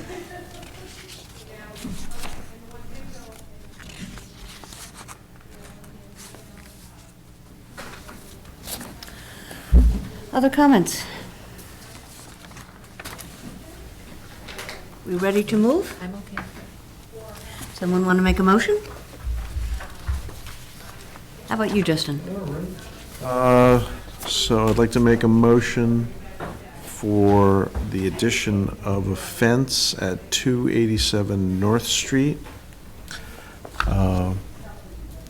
Custom-made 2x2-inch Chestnut Hill cedar fence with double driveway gates, galvanized pipe frame and posts to swing gates from. And this is, they're going to be painted and not wrapped, those?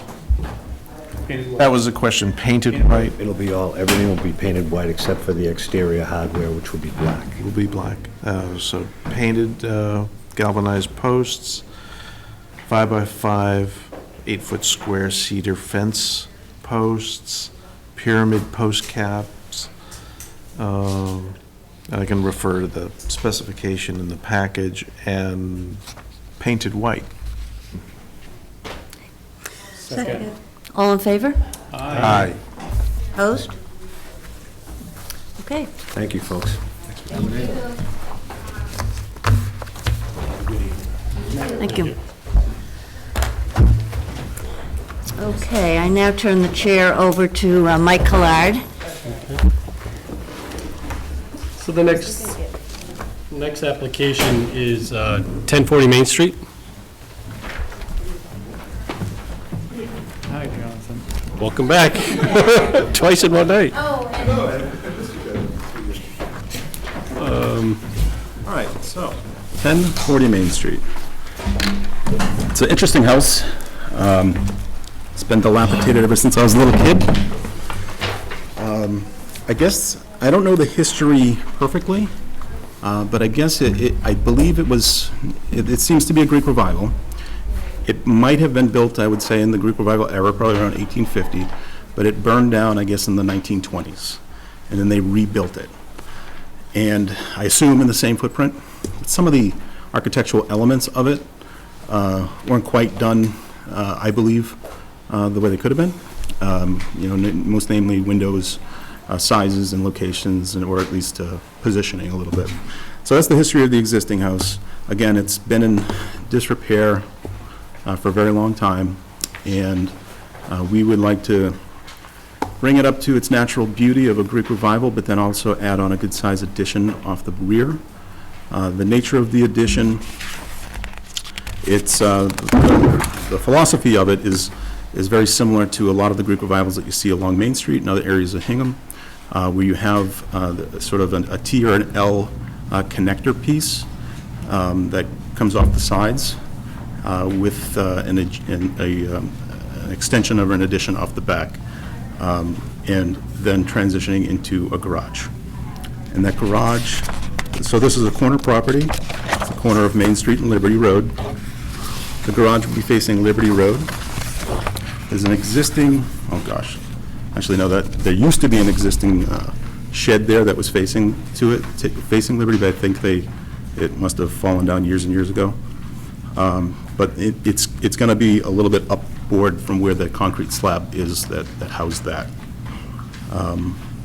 It's a two-story addition off the back. It's a two-story home, and we're trying to get into, what's the square footage here? I think I have it on one of these plans. What's the square footage, about 3,300? Total? Yeah. About 30, right under 35. All right, about 3,500 square feet, 3,500 total square feet. at the end. The existing was, I think it was about, It's between 12 and 16. yeah, I think it's 1,600 I think square it's feet. 16,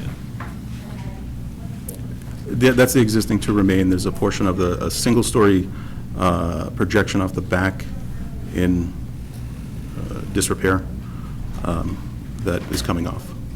And that would be in In addition addition to the to 16. whatever that 1,600 was. I believe. You know, actually, I think that's including it. Okay.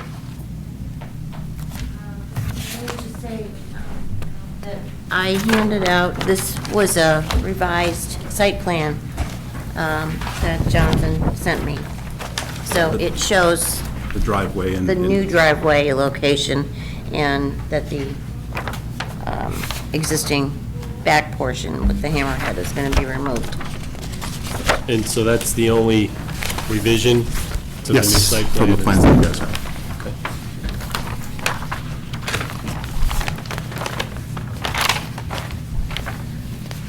So the rear addition does step down as far as roof lines go to 2 feet below the old ridge and continues towards the back.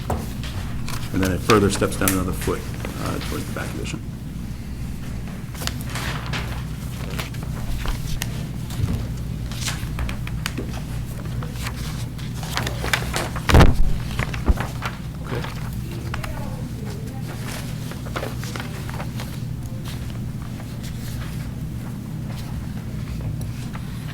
And you said that existing portion to be removed right now is a one-story? Yeah, so they should be existing elevations in your packet too, with some dashed lines indicating what's being removed. Okay, yep, I see them there.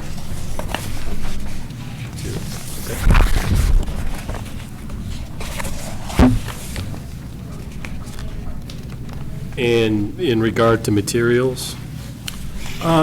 So I'd like to talk to you guys about windows, what kind of updates you've made with that. But obviously clapboard siding, prime pine or cedar trim boards, asphalt roof, and obviously wood windows and doors.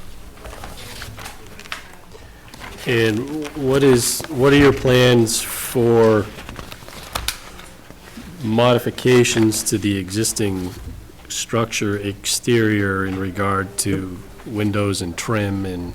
So we're going to replace what's there as it's not in good condition with all the trim boards.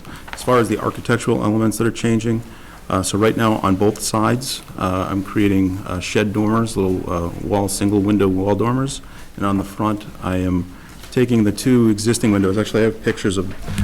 I put a picture in that package of the front. It's really not very good. It's very. The sun was in the camera. I have another one that's a little bit better. But also on the front, I'm positioning the 2 second-floor windows a little bit farther in, so it's a little bit more conducive to what you'd see in a typical Greek revival. And then also taking down the existing entry canopy, which is in terrible shape, and putting an entry canopy with some columns in front, and a new entry door. And so, are you proposing to keep any existing windows or siding or anything? Are you planning to?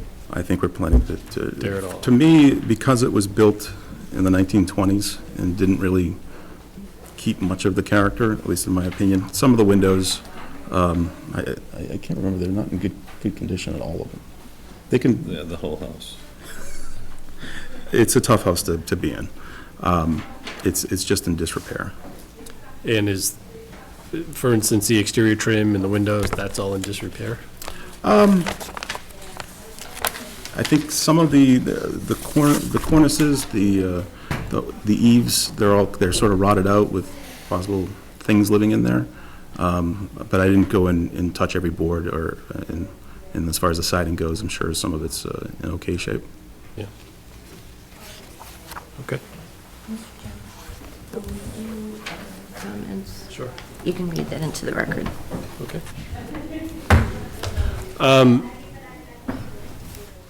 Anything else on your presentation? Okay. Are there any abutters or anybody in the audience that'd like to speak to this application? Why don't you come on up, and if you could use the microphone, just state your name and address, please.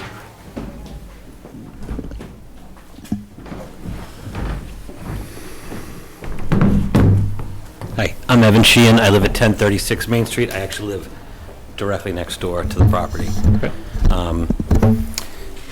They shared the design with me. The house, if you know the house, when you come up Main Street as you're heading towards Queen Anne's Corner, there's Jesus on the portico. So you know which house it is. Very nice man lived there, but the house is in terrible disrepair. So, you know, when we built our house, during lunch breaks, the construction crew would watch the squirrels coming out of the soffits. I mean, I'm not making that up. That was for real. So I've seen it. I think it's only going to enhance, you know, the other properties in the area, and it's going to take that corner property, which, you know, there's trees everywhere. It's kind of a mess, and it'll make it nice again. So, as an abutter, I don't have any problems with what they're doing. Okay, great. Thank you. Thanks. Here's a picture, I don't know, sorry, okay. Is there anybody else that would like to speak to them? Okay. We do have an email comment from an abutter who is unable to be here tonight from Gary Torndorf Dick. His note says, "Hi, Andrea. In reviewing the drawings submitted with the 1040 Main Street application, I like the Main Street elevation. However, in regards to the streetscape of Liberty Plain, the house's massing is very large. It is 2 or 3 times the size of the houses in the Liberty Plain Historic District. Regards, Gary." Thank you. Okay. Anybody like to start, the commission? I can start. Go ahead. So, Jonathan, you know about our guidelines? Have you seen the guideline sheet? Yep. Okay. I was just reviewing it while I was looking over the plans, and although some of them, in my opinion, you meet the conditions, but in the scale and in the massing, it fails. I mean, anything that the commission generally approves is going to be looking for a more diminutive addition to the original. And I can appreciate that you're bringing the ridge lines down, but what you've done is you've created a cross gable on the back of the building that creates these wings from the Main Street elevation. Is there a way that you could shrink that cross gable to make it more diminutive to the original volume? In the height of it, or the width? The width. Yeah. And this being a corner lot, of course. Your elevations along south exterior, I believe it is. We've basically lost the house. You know, we've lost the original volume. Well, that was the thing, I think we lost the house in 1920s, so. We don't know where the original volume is. So you're saying, so the piece, if making that smaller, I can definitely do that.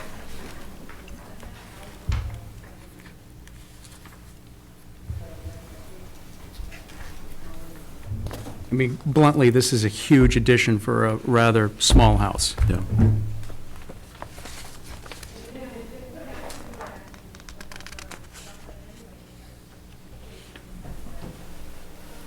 More than double.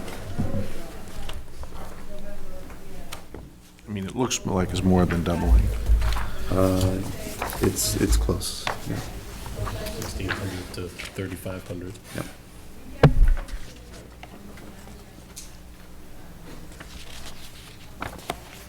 Any more? Jonathan, you've got a couple of interesting projects tonight. I do. Challenges. You know, I think Ben put it well with like kind of losing the main house.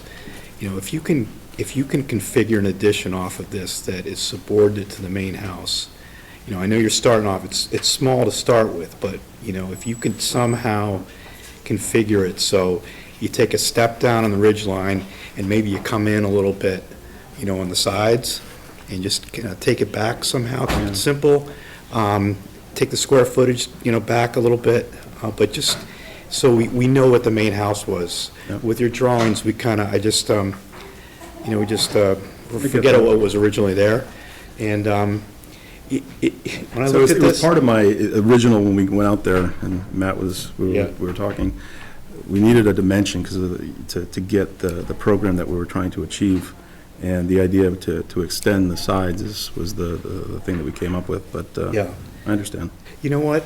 It's interesting because if you were starting out from scratch here with nothing, and we were looking at this, you know, it's just a new construction, the whole thing, it would, you know, but we're just trying to protect what's there. So, and right down the street, you know, there's a house that's going up that's, you know, in a lot of ways, it's kind of similar to this, but it was new construction, you know? Yeah, I get it. You know, so if you could somehow work with us on that to get this, you know, so it's subordinate to the main addition, or the main house, that would go a long way, I think.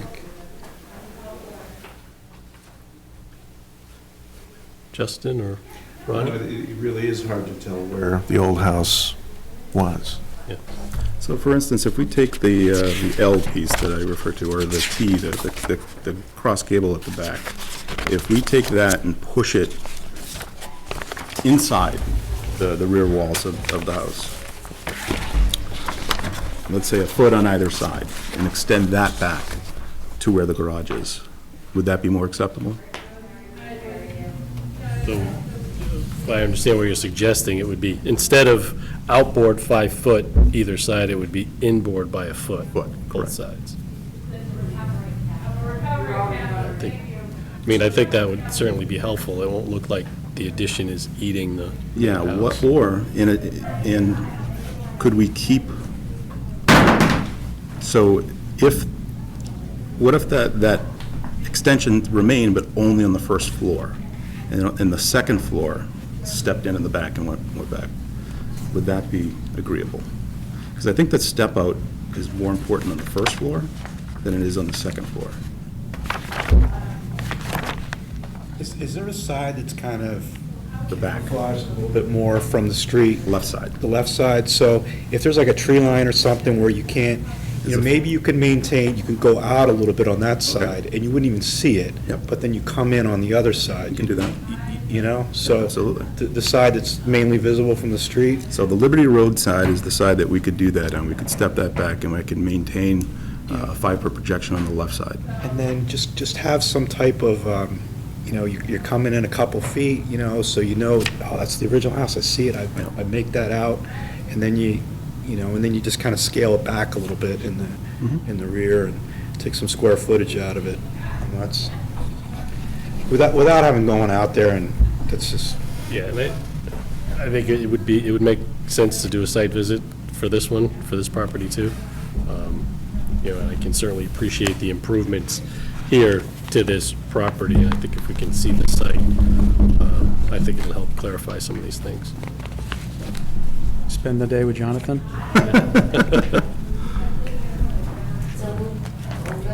Is that all? All right, super. Ronnie, did you have anything else? I won't be here to decide it, but if it were, I would need a site visit to be able to make a decision. Yeah. Yeah, I agree. Yeah. Okay. Okay. Let me ask you just square footage wise. We do all these things, but we'll only reduce it to maybe a few hundred square feet. What's your thought on that? Well, I think, you know, as part of our guidelines are sort of triggered at 50%. While there's not a hard and fast rule, that's typically our guideline. And a lot of times when it's beyond 50%, it's a lot more difficult to get that approved. But, and I think you're right around that number, but I think maybe with some of the improvements and tucking this in here and there and stretching these things out, maybe you can get a little closer there. When you double the size of the house, it's really hard to tell what what was the original and what's not. You know,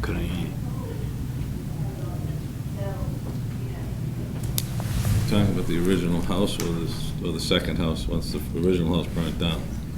I think it was built in the same footprint. I think it's a similar size. And the garage that was in the back? It's not there anymore. And maybe you want to detach the garage on this too?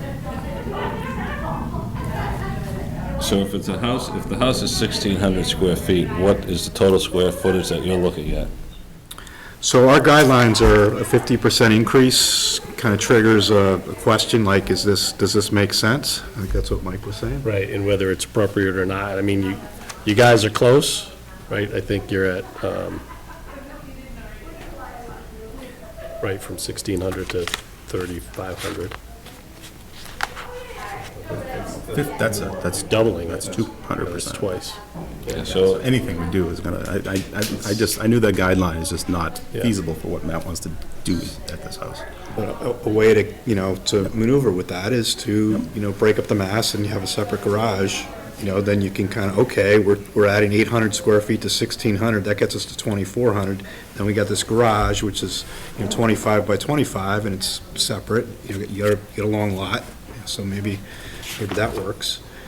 So, something to think about.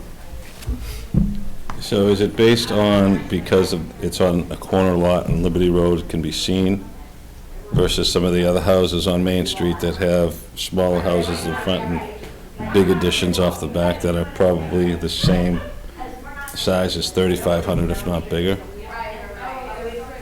Well, I think it's, and as we said, earlier, I think all of these properties are different and they all sort of grow over time, and that 50% is sort of a guideline that triggers, whether this addition is subordinate to the existing house. And when it's twice the size, it's starting to tell us that it's not subordinate to the existing house, which is the goal of what we're trying to do with any of these improvements to the property. So the 50% is sort of where we're targeting, and, and this being twice.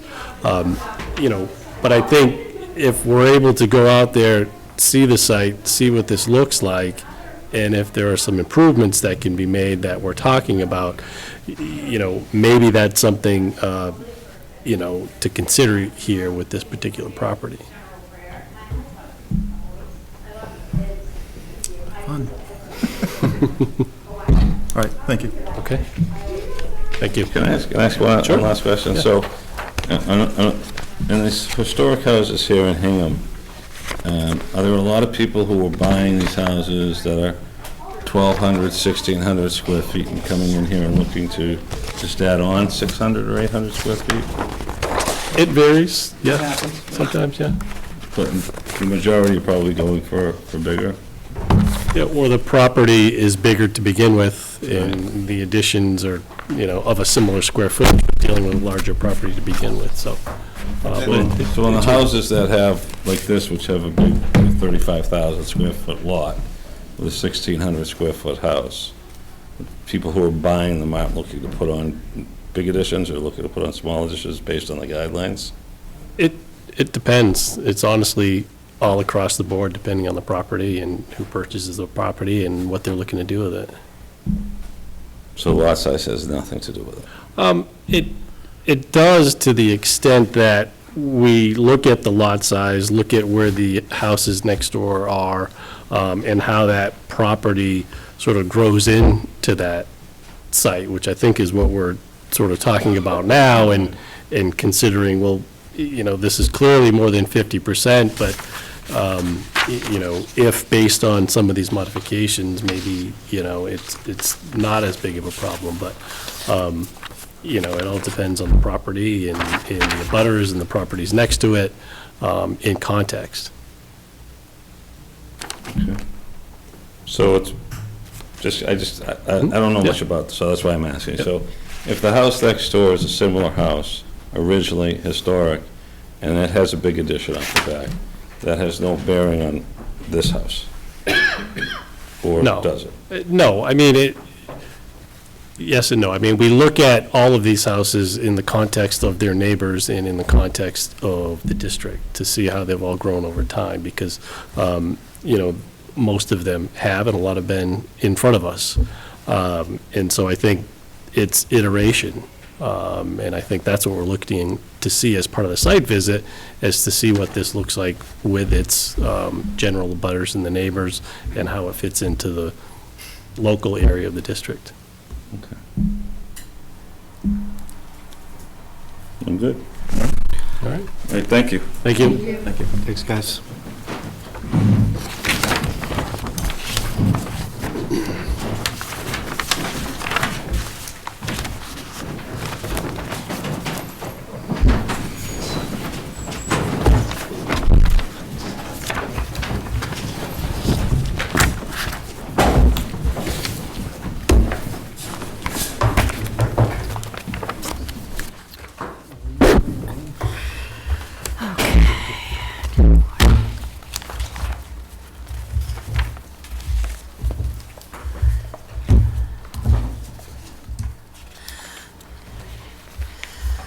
Okay, sorry for the delay, but moving to 321 Main Street, Jack Conway and Company for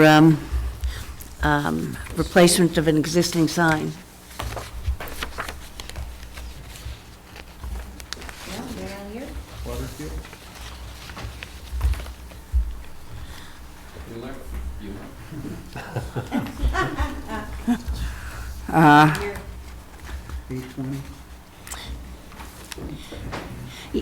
I thought they were here based on the materials you showed me today. Oh, I'm sorry. I'm surprised. They are, yeah, she is not here. No? So I think what we would have to do, is that the last, No, 570 Main Street. Yeah, we have an Oh, 8:40, okay. and we're right on time. okay. That would put us Well, right on time. that's one way to catch Okay. up. I can call her and see if there's somebody, Yeah, she can meet with us after the 8:40. mhm. Okay. So, 570 Main Street, Monica McKenzie is here.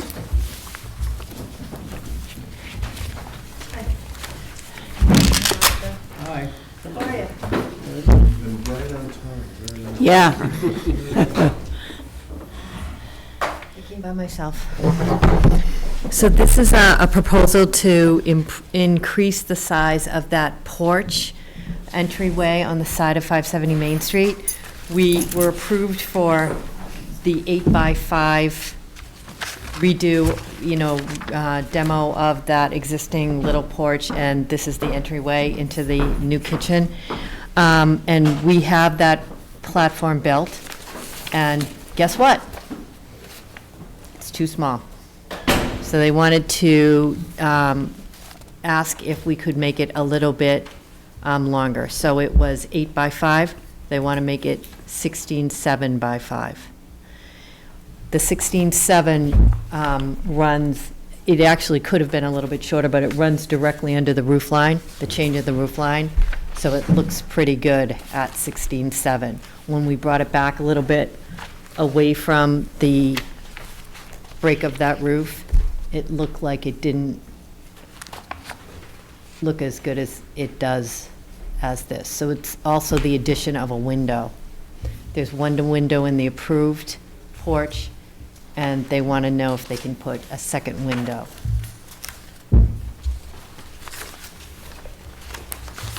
Everything else about it is exactly the same.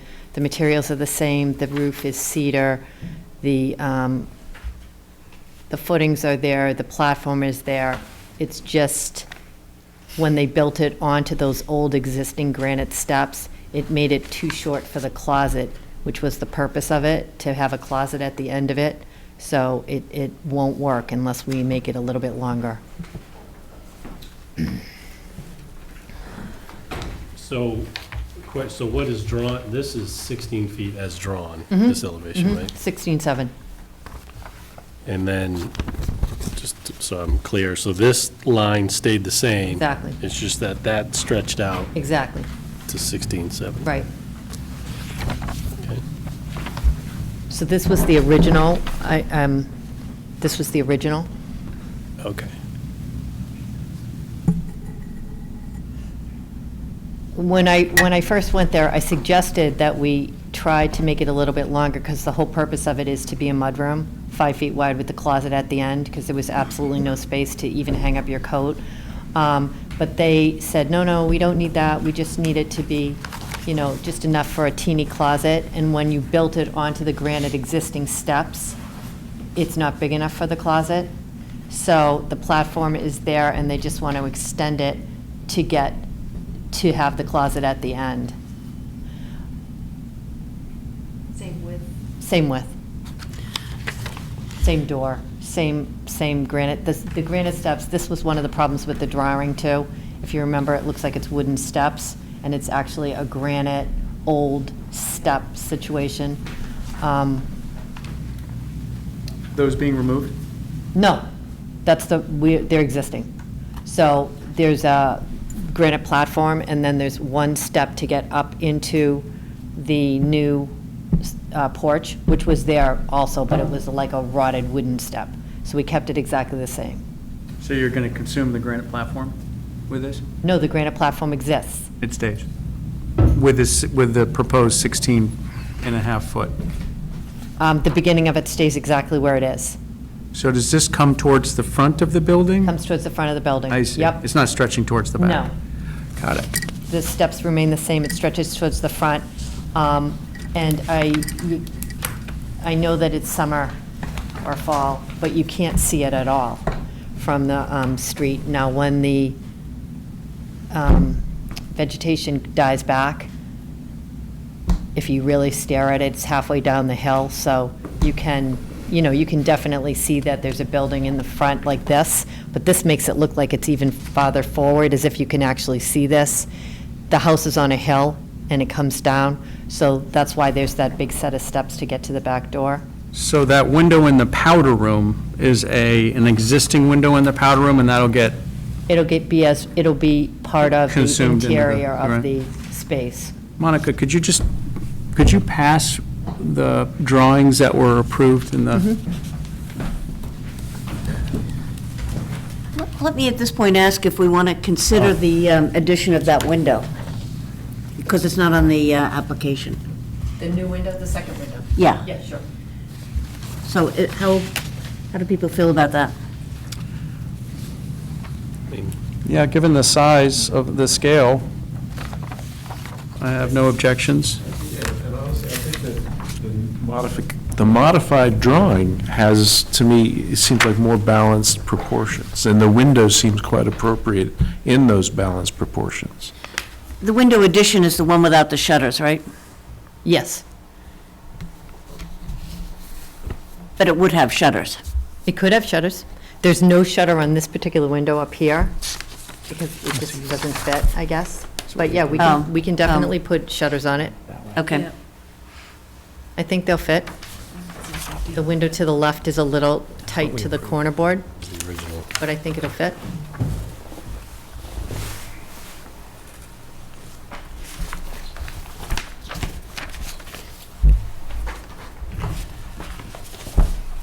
So it looks less like an outhouse. Exactly. And it has a closet. Right. It doesn't have to be called a water closet. And it was, the owner was here with me last time, so I'm safe to say that it was absolutely a piece of junk. Door falling off, screens falling off. Yep. I remember the visit. Yeah, and that is the entrance to the house, because you park in the back, and then you climb those stairs, and So you'll leave that window from the powder room, that I'm gonna original leave it. window? there's a radiator underneath it inside the powder room. Yeah. I think a nice interior shutter will be fine. I prefer the new design. It will add to the character, certainly. Yeah, I think it'll look good. Okay, comments? Abutters? Sorry, butters? No butters.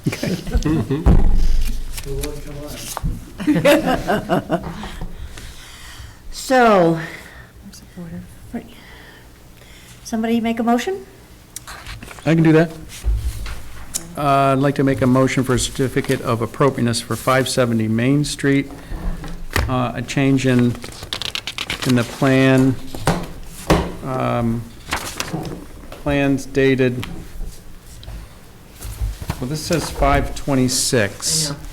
Because he just added, he took the software program, didn't change the date, and changed the outhouse to a mudroom.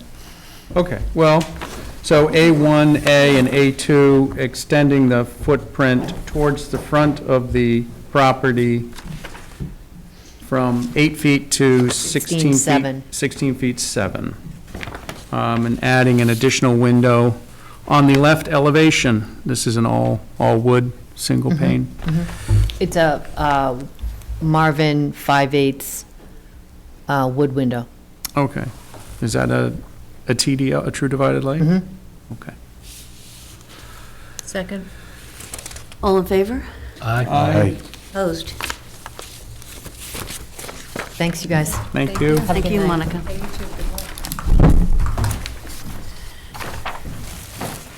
Okay. You must be 73 North Street. All right, come on down. Stan, we're having an informal discussion. Yes, that's correct. And I apologize for the large size plans, but I told them. we wanted to make sure you get you may want to share. I do have individual copies for everybody. These are actually just the exterior elevations. But, I'll pass them out, and you can decide whether or not you want to share. I know everybody's fairly familiar with the building, but we're also doing a couple of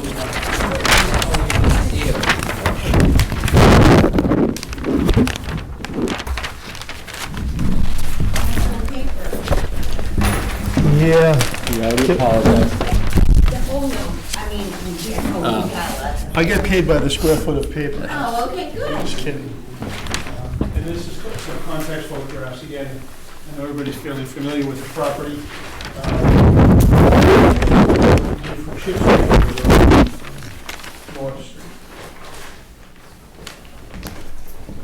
Justin and Hans, can you share and then, Do you need them? I have extra copies of of that big plan? Yeah, Oh, yeah. then you don't have to share. Thank you very much. So thank you again. I know you've had a long night, but we've had a couple of meetings with Andrea. How do you like it? This is what we plan on doing, right? We've had a couple of meetings with Andrea. We're also working with Emily and Mary from their respective zoning and planning regarding the overall property. But when we were before you, I think 2 months ago, for a certificate of appropriateness to take the building down and the garage in back, we obviously understood that the garage was approved, but the main building, the committee here in the commission felt fairly strong about maintaining the structure, and so we are fine with that. We do have some longer range plans again that we're working with zoning and planning right now for the property itself. But as everybody's familiar with, the building's dilapidated. It's been in this condition for as long as I can remember, and I've been around for a little while as well. So what our interest is to get some feedback right now tonight so that we can file for a certificate of appropriateness to basically restore the main body of the building. We talked the last time about taking the two sort of overlap shed dormers down in the back and putting an appropriately scaled addition to the back of the building. Our primary goal is to really try to get working on the exterior building and get it watertight. It's leaking, it's damaged, there's some significant structural issues with the building as it stands. So while we're still working out, and the plan is to maintain it as a two-family residence, which it has been all along, we're still working out the interior plans, but we want to make sure that we get in front of you so that we can begin the work on the outside to restore it. So the plans in front of you show the main mass and the main building it's essentially identical to what it is currently. The window locations are the same, the window sizes are the same. I would say the one modification that we're making is the front stoop. There's sort of that broken down concrete set of steps that slopes down to the street. They're very steep and dangerous. Would prefer to create sort of a stereotypical platform and potentially bring two sets of stairs down to the sidewalk level so that then the people in the building can walk straight out onto the sidewalk. We're working right now with the building department on the square footage of the platform itself and the steps. The second set of steps may put us over the allowable limit, in which case we would come back and just... Well, when you come down, there's a set of steps as you look to the left and a set of steps to the right, sort of in a classical platform. They look at the platform and they look at the stairs as separate groupings of square footage. You know, you obviously need to have a landing. You obviously need to have one set of stairs. It was Emily that brought up the concern they may have with the second set of stairs. So we would therefore just literally choose one side or the other, whichever one is more appropriate for the grade. The sidewalk slopes from Ship Street up slightly to the left as you look. So, you know, it would require less of a little retaining wall to create the landing at the bottom of that stairs. So we hope to have that organized before we submit our final plans for that. With regard to the, again, the window fenestration on the existing three sides of the main mass, those window locations match exactly what's there right now. On the Ship Street side, if you look at the Ship Street elevation, there's a sort of a double set of windows that exist, and with a single window up above. We are considering coming back to this group and right-sizing sort of the pair of windows downstairs and maybe matching them on the floor above so that there's some symmetry there. With regard to the addition in the back, we obviously wanted to make that addition subservient to the main mass of the building. We've kept the ridge line down on the gable. We opted for a gable transition to a shed simply because the width of the building, we felt that we would have just an odd shape if we tried to gable it all the way across, and we didn't feel that a shed roof line across the back would be in keeping with the character of the building the buildings in the area and the existing building. The small bump that you see off to the side is a remnant of the existing footprint. The plan for that, because as I think we may have mentioned, the idea is that we would have two flats, one on the first floor, one on the second, so that both residential units, both dwelling units share an equal amount of daylight around the perimeter of the building. We studied side by side, but because of the property immediately to the left on the North Street elevation, they're obviously in very close proximity, so we felt that that unit would sort of not share the benefit of as much daylight as they could. The little extension off the side on Ship Street, again, follows the existing footprint of the buildings that are there. The idea is that will provide an opportunity for a small roof deck off the second floor and also a location for trash barrels and things like that at the grade level.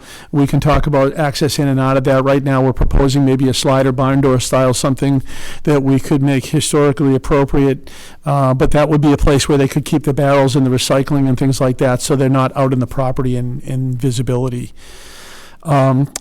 This footprint, the footprint of the addition is actually, I think it's approximately 190 square feet smaller than the footprint of the existing building. Again, we wanted to make sure that we didn't overpower the main mass. That's obviously got to be the dominant mass on the building. Just a few other things. The idea on the trim work would be that we match everything that's there. Unfortunately, it's almost impossible to recognize what's on the North Street elevation when you get up on a ladder to see the trim work. Most of it's rotted and probably has about 45 coats of paint on it. Fortunately, when they built the additions in the back, they didn't remove the original molding, so we can see exactly what that profile is. So we'll be able to match that. We would have had a few challenges, quite frankly. Everything's been exposed to the weather is raw to beyond recognition. So we are fortunate in that sense when they put those additions on one side, it's literally the old siding and all of that trim work up underneath the eaves. So we're going to be able to match that. And that would be the idea for the addition as well, is we would match all of that detailing so that it fits in and is historically appropriate. With that being said, I know that was quite a mouthful. We appreciate and respect your opinion. That's why we're here. We'd like to get your feedback so that if there's anything that we can incorporate before we put a formal submittal in, we'd like to do that. And did I hear correctly that these two windows, you were going to do something different than what's proposed on these drawings? You were going to we're seems like a considering- nice idiosyncrasy. Well, we could do one of two things, right? We could leave those windows the way they are, and I'd like to actually match them on the unit up above, if possible. Our other idea was to make the windows themselves the same size as the other windows along that elevation. Not the ones on the front, those are slightly taller. So those are a couple of the options that we were looking at. And just so you know, the pictures that we have, as you guys know, we've tried to exhaustively research. There's no photos prior to the 1920s, right? I forget what it was. There's Andrea, that we looked. a no parking sign in the There's no pictures that parking we signs, have, the so it was oldest one that we probably have. later than And that was from the Hingham Historic Society as well. Yeah, we researched I think when they put those two kind of albatrosses on the back, I don't believe the original structure had the windows done like, if you look at the whole structure, the size, I don't believe that the windows were actually, if you kind of on a historical basis, look like that. I think that was done at the same time they did those other two things. Yeah, the right addition actually bisects an existing window. They didn't even take that out, so. And It's one just the thing way it went. I'd like to say, and George, I don't know if you remember, you can play it back, but I'm not married to these plans, and I don't want to swim upstream, so anything that you guys want to bring, we can incorporate it in, and, we don't have to ask for any exceptions. Welcome to my world. What do you think about a roof deck? This is a little patio. Well, roof deck. We looked at whether, the bump exists there, and from a functional standpoint, it's certainly, I think, it's got some function. We looked at whether or not we would put a small shed off of that, or even a smaller gable. I don't think a gable would be appropriate. And then we really sort of settled on, what would be something that could enhance that unit, for instance, so the railings would obviously match what your acceptable details are here, but. That's a deck. Yeah, it's about 4 feet, just about 4 feet wide, and that extension is 10 feet in, up Ship Street, so it's essentially a 10-by-4 deck. The idea is we put a multi-light, door there that would open into, what will likely be what the kitchen is. It's the kitchen right now on the second floor. The zoning bylaw just added some specifications for roof decks. Mhm. So you should probably talk to Mary and Emily. Okay. Mary, actually, it was It's on the website now, the new one. It's posted? Yes. Okay, great. We'll check that out. I didn't catch that, actually. But would you guys, again, that's in your area, it's your, if you guys are fine with the roof deck, we would love to have it, but if it's something you don't, we'll look at something else. I think what this change to the bylaw is trying to avoid is, people having parties in outdoor spaces, and, it feeds into the sign bylaw, Right. and no grills and all that kind of stuff. So Well- it would have to be a pretty tame space. Well, when I was in college, we might have tried to have a party on a 4x10 roof deck, but I'm not so sure nowadays, but who knows? We respect the commission's decision on that. I appreciate the modest nature of what you're proposing here. I think it's an improvement on what we saw last time. I just have a few questions in terms of the materials that you're proposing to put back in terms of siding, have you thought about that? Yeah, so it's asbestos siding now. We assume that it was some type of clapboard siding, and it may in fact even be still behind there. That would be the intent. Now, I know composite materials and duplicate materials are typically not allowed. So, you know, there are materials out there. Our expectation is that we would make a presentation. Worst case scenario is, I shouldn't say worst case scenario, is if it needs to be clapboards, you know, they can be dipped and just restored back there. And we try to go back to see, but as Brian mentioned, all the last or the earliest photo we have has this siding on it. So, you know, we can only go back to historically what we think it had. And in terms of the windows and the conditions of the windows, obviously some of these are in pretty rough shape. What are your plans for the windows on this? Yeah, they're going to need to be replaced, almost all of them, except for maybe one window is in complete disrepair. They don't work. They're broken. Most of the muntins are rotted and actually rotted to the point where glass is falling out of them. So we'd be looking at some kind of a true divided light or a simulated divided light, something that's historically appropriate. And our intent was to work with Andrea on that before presenting that to this commission. What we'd like to avoid, quite frankly, is putting aluminum storm sashes on there, right? But we obviously need to meet the energy code, so we're going to have a hard decision to make there. Because if we go with a true divided lights, you know, we're going to be hard pressed to do that without some kind of an exterior sash. And I think just one other minor comment, are you considering any overhang, any roof, small, like, overhang similar to this on the rear? I mean, we can. We hadn't considered that, but I don't think that there's any reason. Again, we're still exploring how the interior is going to lay out. So it'll either be two separate entrances with it, you know, obviously one directly to a stair that goes to the second level, or if the plan works out, a common entrance. So we could match it with some kind of a covering similar to what's on the street that you see here coming down Ship Street from the back. or you might just functionally, you may want an overhang, and then I Right. happen to look at these photos and you have them Yep. there. So I don't. Yeah, a simpler version than what's around front. Right.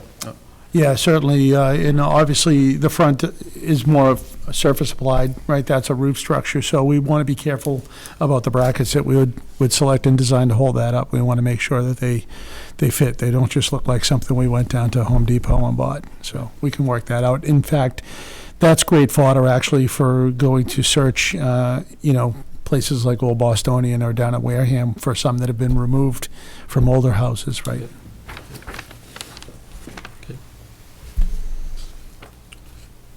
Yeah, I have some questions. You mentioned right sizing, and Justin touched on it a little bit, but that Ship Street elevation, so you were looking to, when you say right size, you'd like to get rid of those two windows there and make it more uniform with the window directly above it and in line with that one? Correct. Okay. Yeah. That would be your preference. Well, I would have to say, I haven't completed my thought on that. If it does turn out to be the kitchen, we'd probably like to have two windows side by side on either level.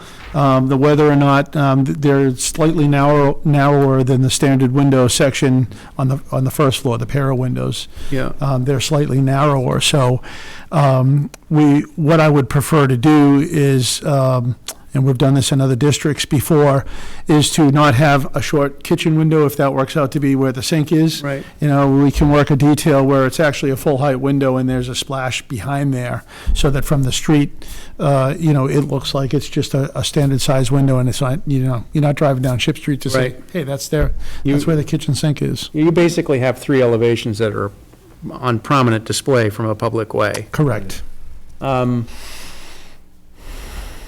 Again, that same elevation, Ship Street, if I'm standing up on the second floor where that railing is, it looks like you're showing that second floor behind the main volume, but it is true that is all on the same plane. It's, the second floor is flush, that's correct. Okay. Yep. So there would be some kind of a detail there where those rakes interact with the eave, I guess you would see from North Street, you would see a gutter protruding.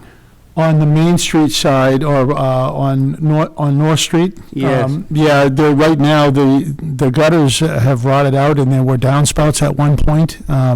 We've been talking with Andrea about potentially dropping those down into some kind of a dry well on what is considered the front lawn, albeit it's not a very large front lawn, and then on the backside, bringing everything underground into a dry well under the driveway. Okay. So we don't have, one of the problems that's on the street right now is that the water runs off the roof, and it gets right on that corner, and in the winter, I'm sure everybody's seen it, it gets icy. We want to avoid that. We don't want to have runoff onto the street or sidewalk. So there's a corner board there, but the siding is all on the same plane? Correct.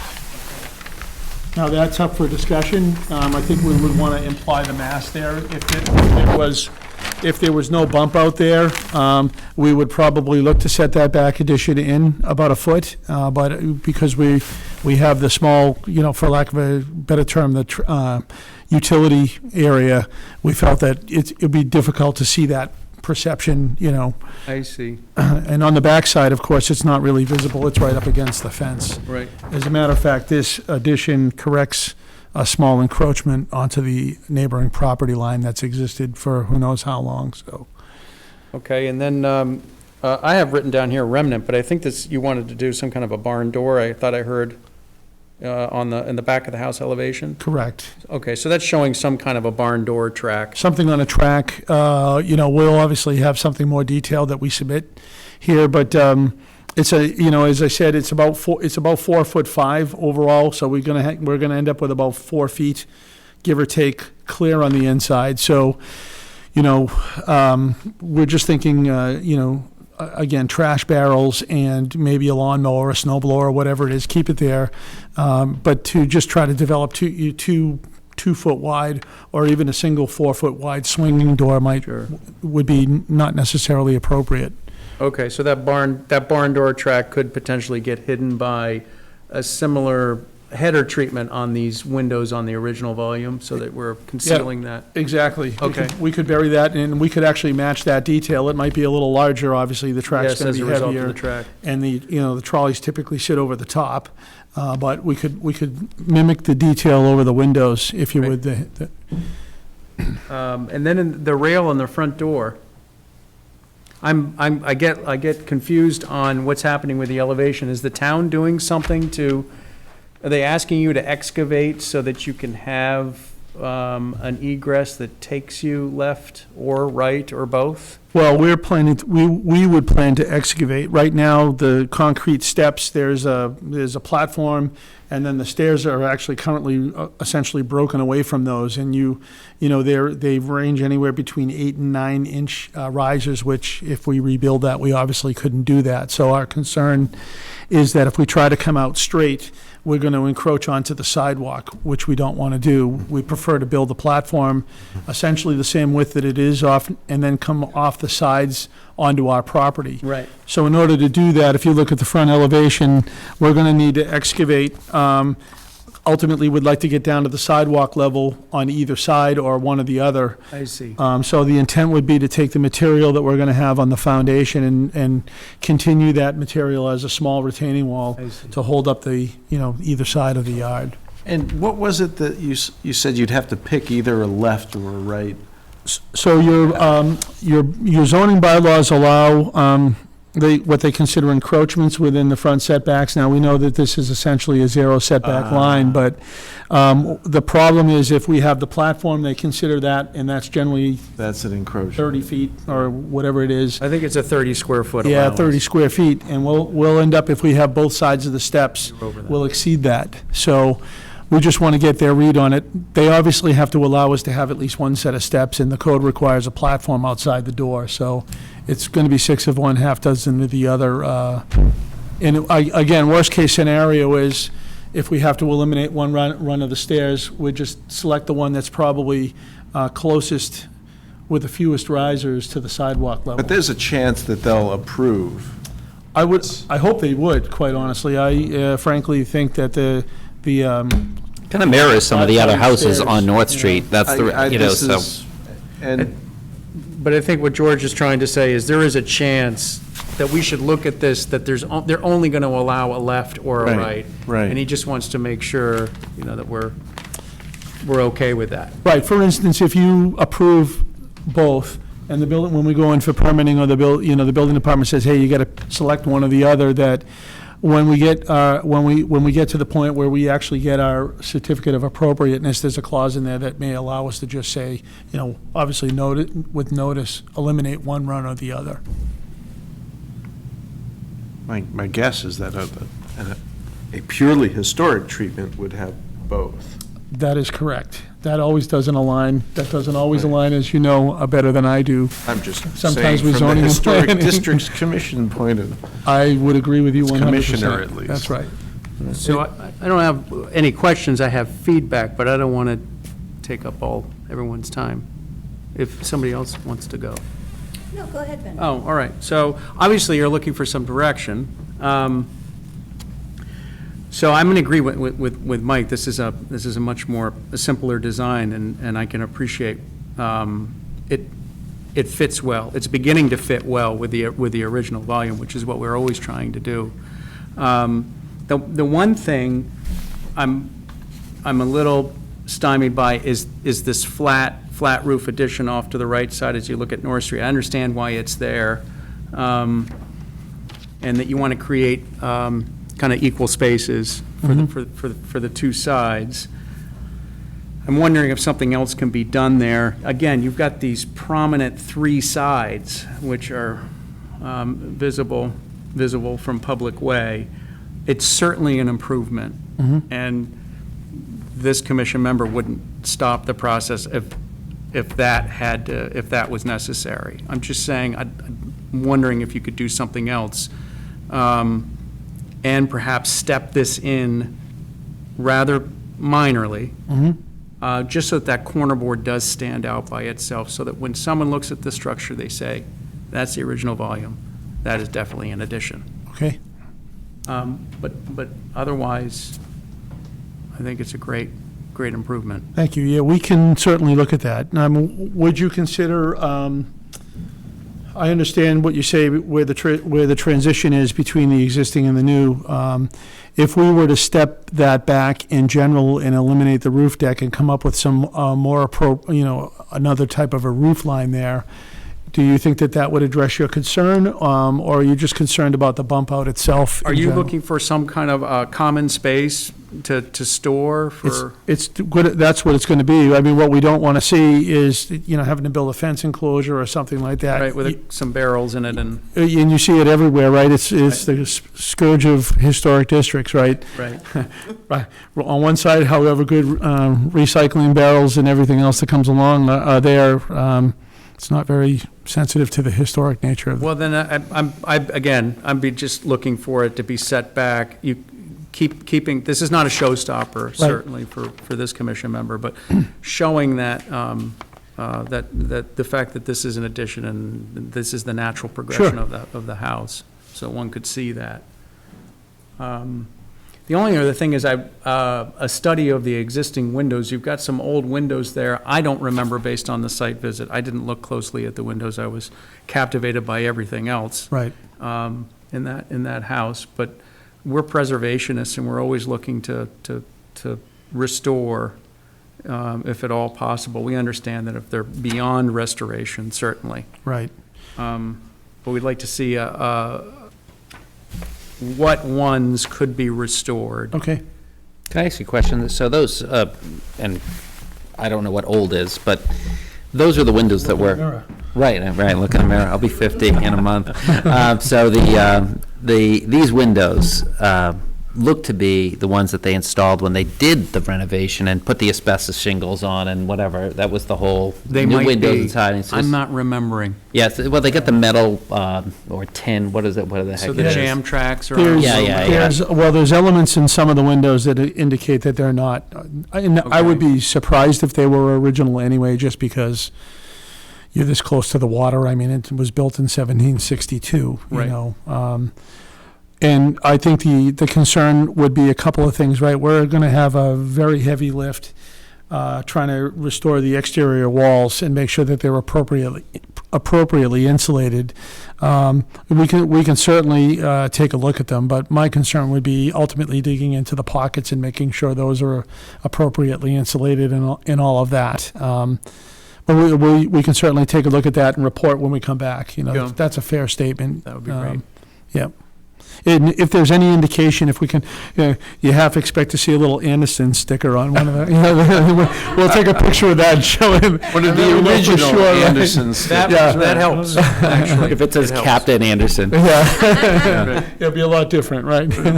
But I'll make one little extra squeak for I think those funny sized windows are an appealing quirk. Yep, okay, fair enough. Great. Well, we promised you that it would be an interactive process. We know that this is an important building, not just within the historic district downtown, but in town in general. And that goes a long way because there's certainly plenty of other historic structures. So we want to make sure we get it right, and I'm sure you do as well. So I think to that point to it, I know you're early on, but once you get a little further along, providing a little more detail to some of the exterior details, Yep. some large-scale details, cornice.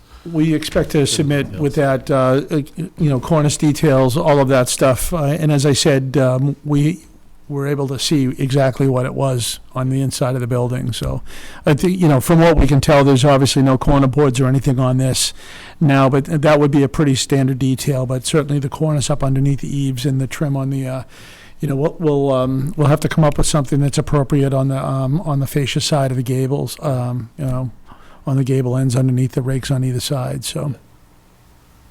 What's your timeline?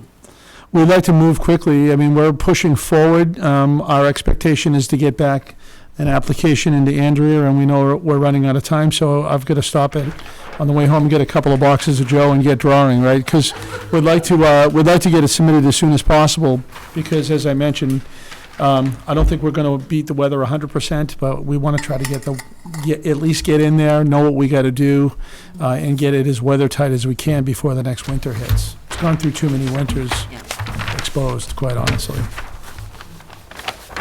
You guys are saving a house here that was, on the brink, it really was. And when you get done with this, and you're going to have some before and afters, it's going to be unbelievable. So It's a good news story. Thank you for taking this on. Not a problem at all. We appreciate your time. I know it's a little bit late and you had a long hearing schedule tonight, but we appreciate your time. One additional comment, if you, I was just thinking, if you wanted to carry this trim down and break up this rear facade a little bit, that might be interesting instead of it's just one straight plane.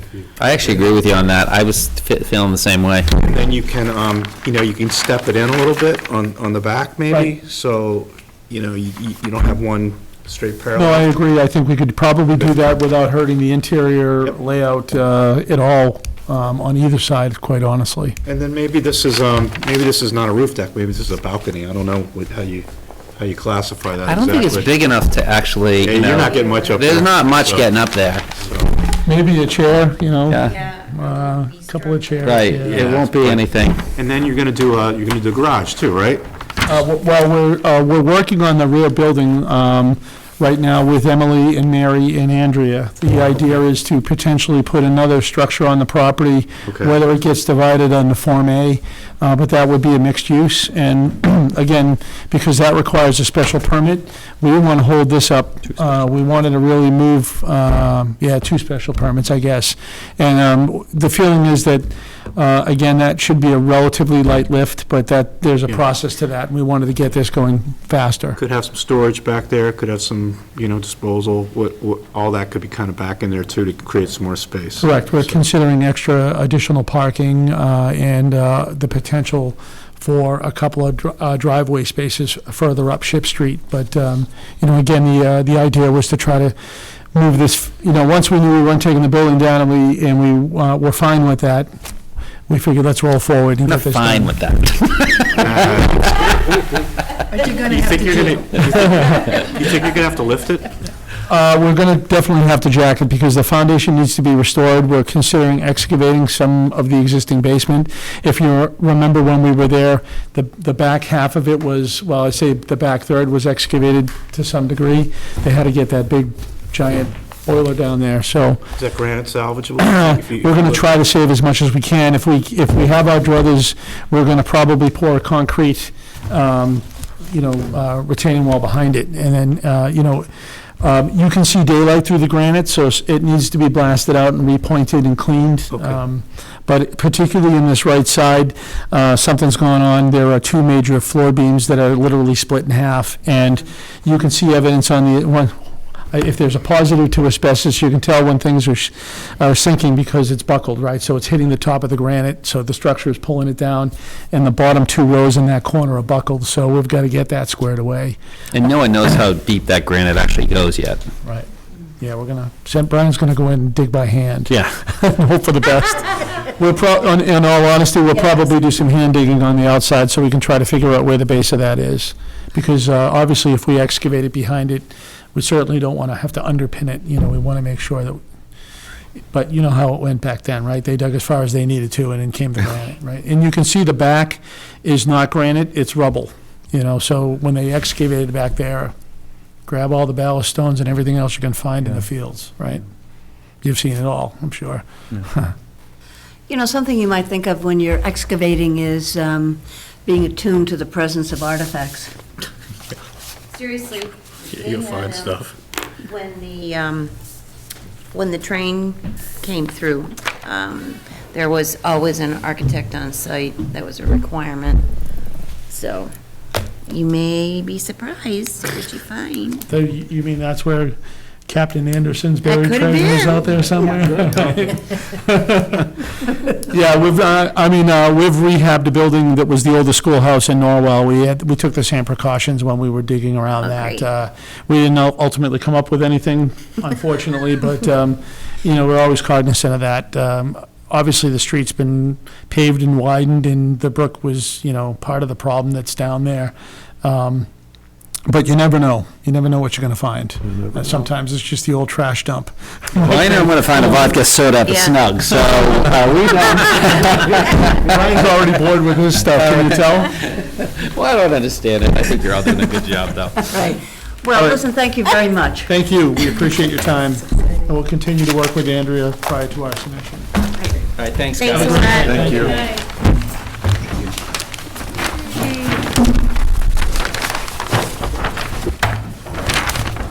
We have further business, Andrea. No, in fact, it's, Sherry has done the minutes. Thank you. I did not, good night, gentlemen. I did not have an opportunity to go through them and send them out. So it's on me. So you'll get them. Okay. Well, shall we adjourn this meeting? Motion to adjourn? Second. Thank you all. Great job. Good.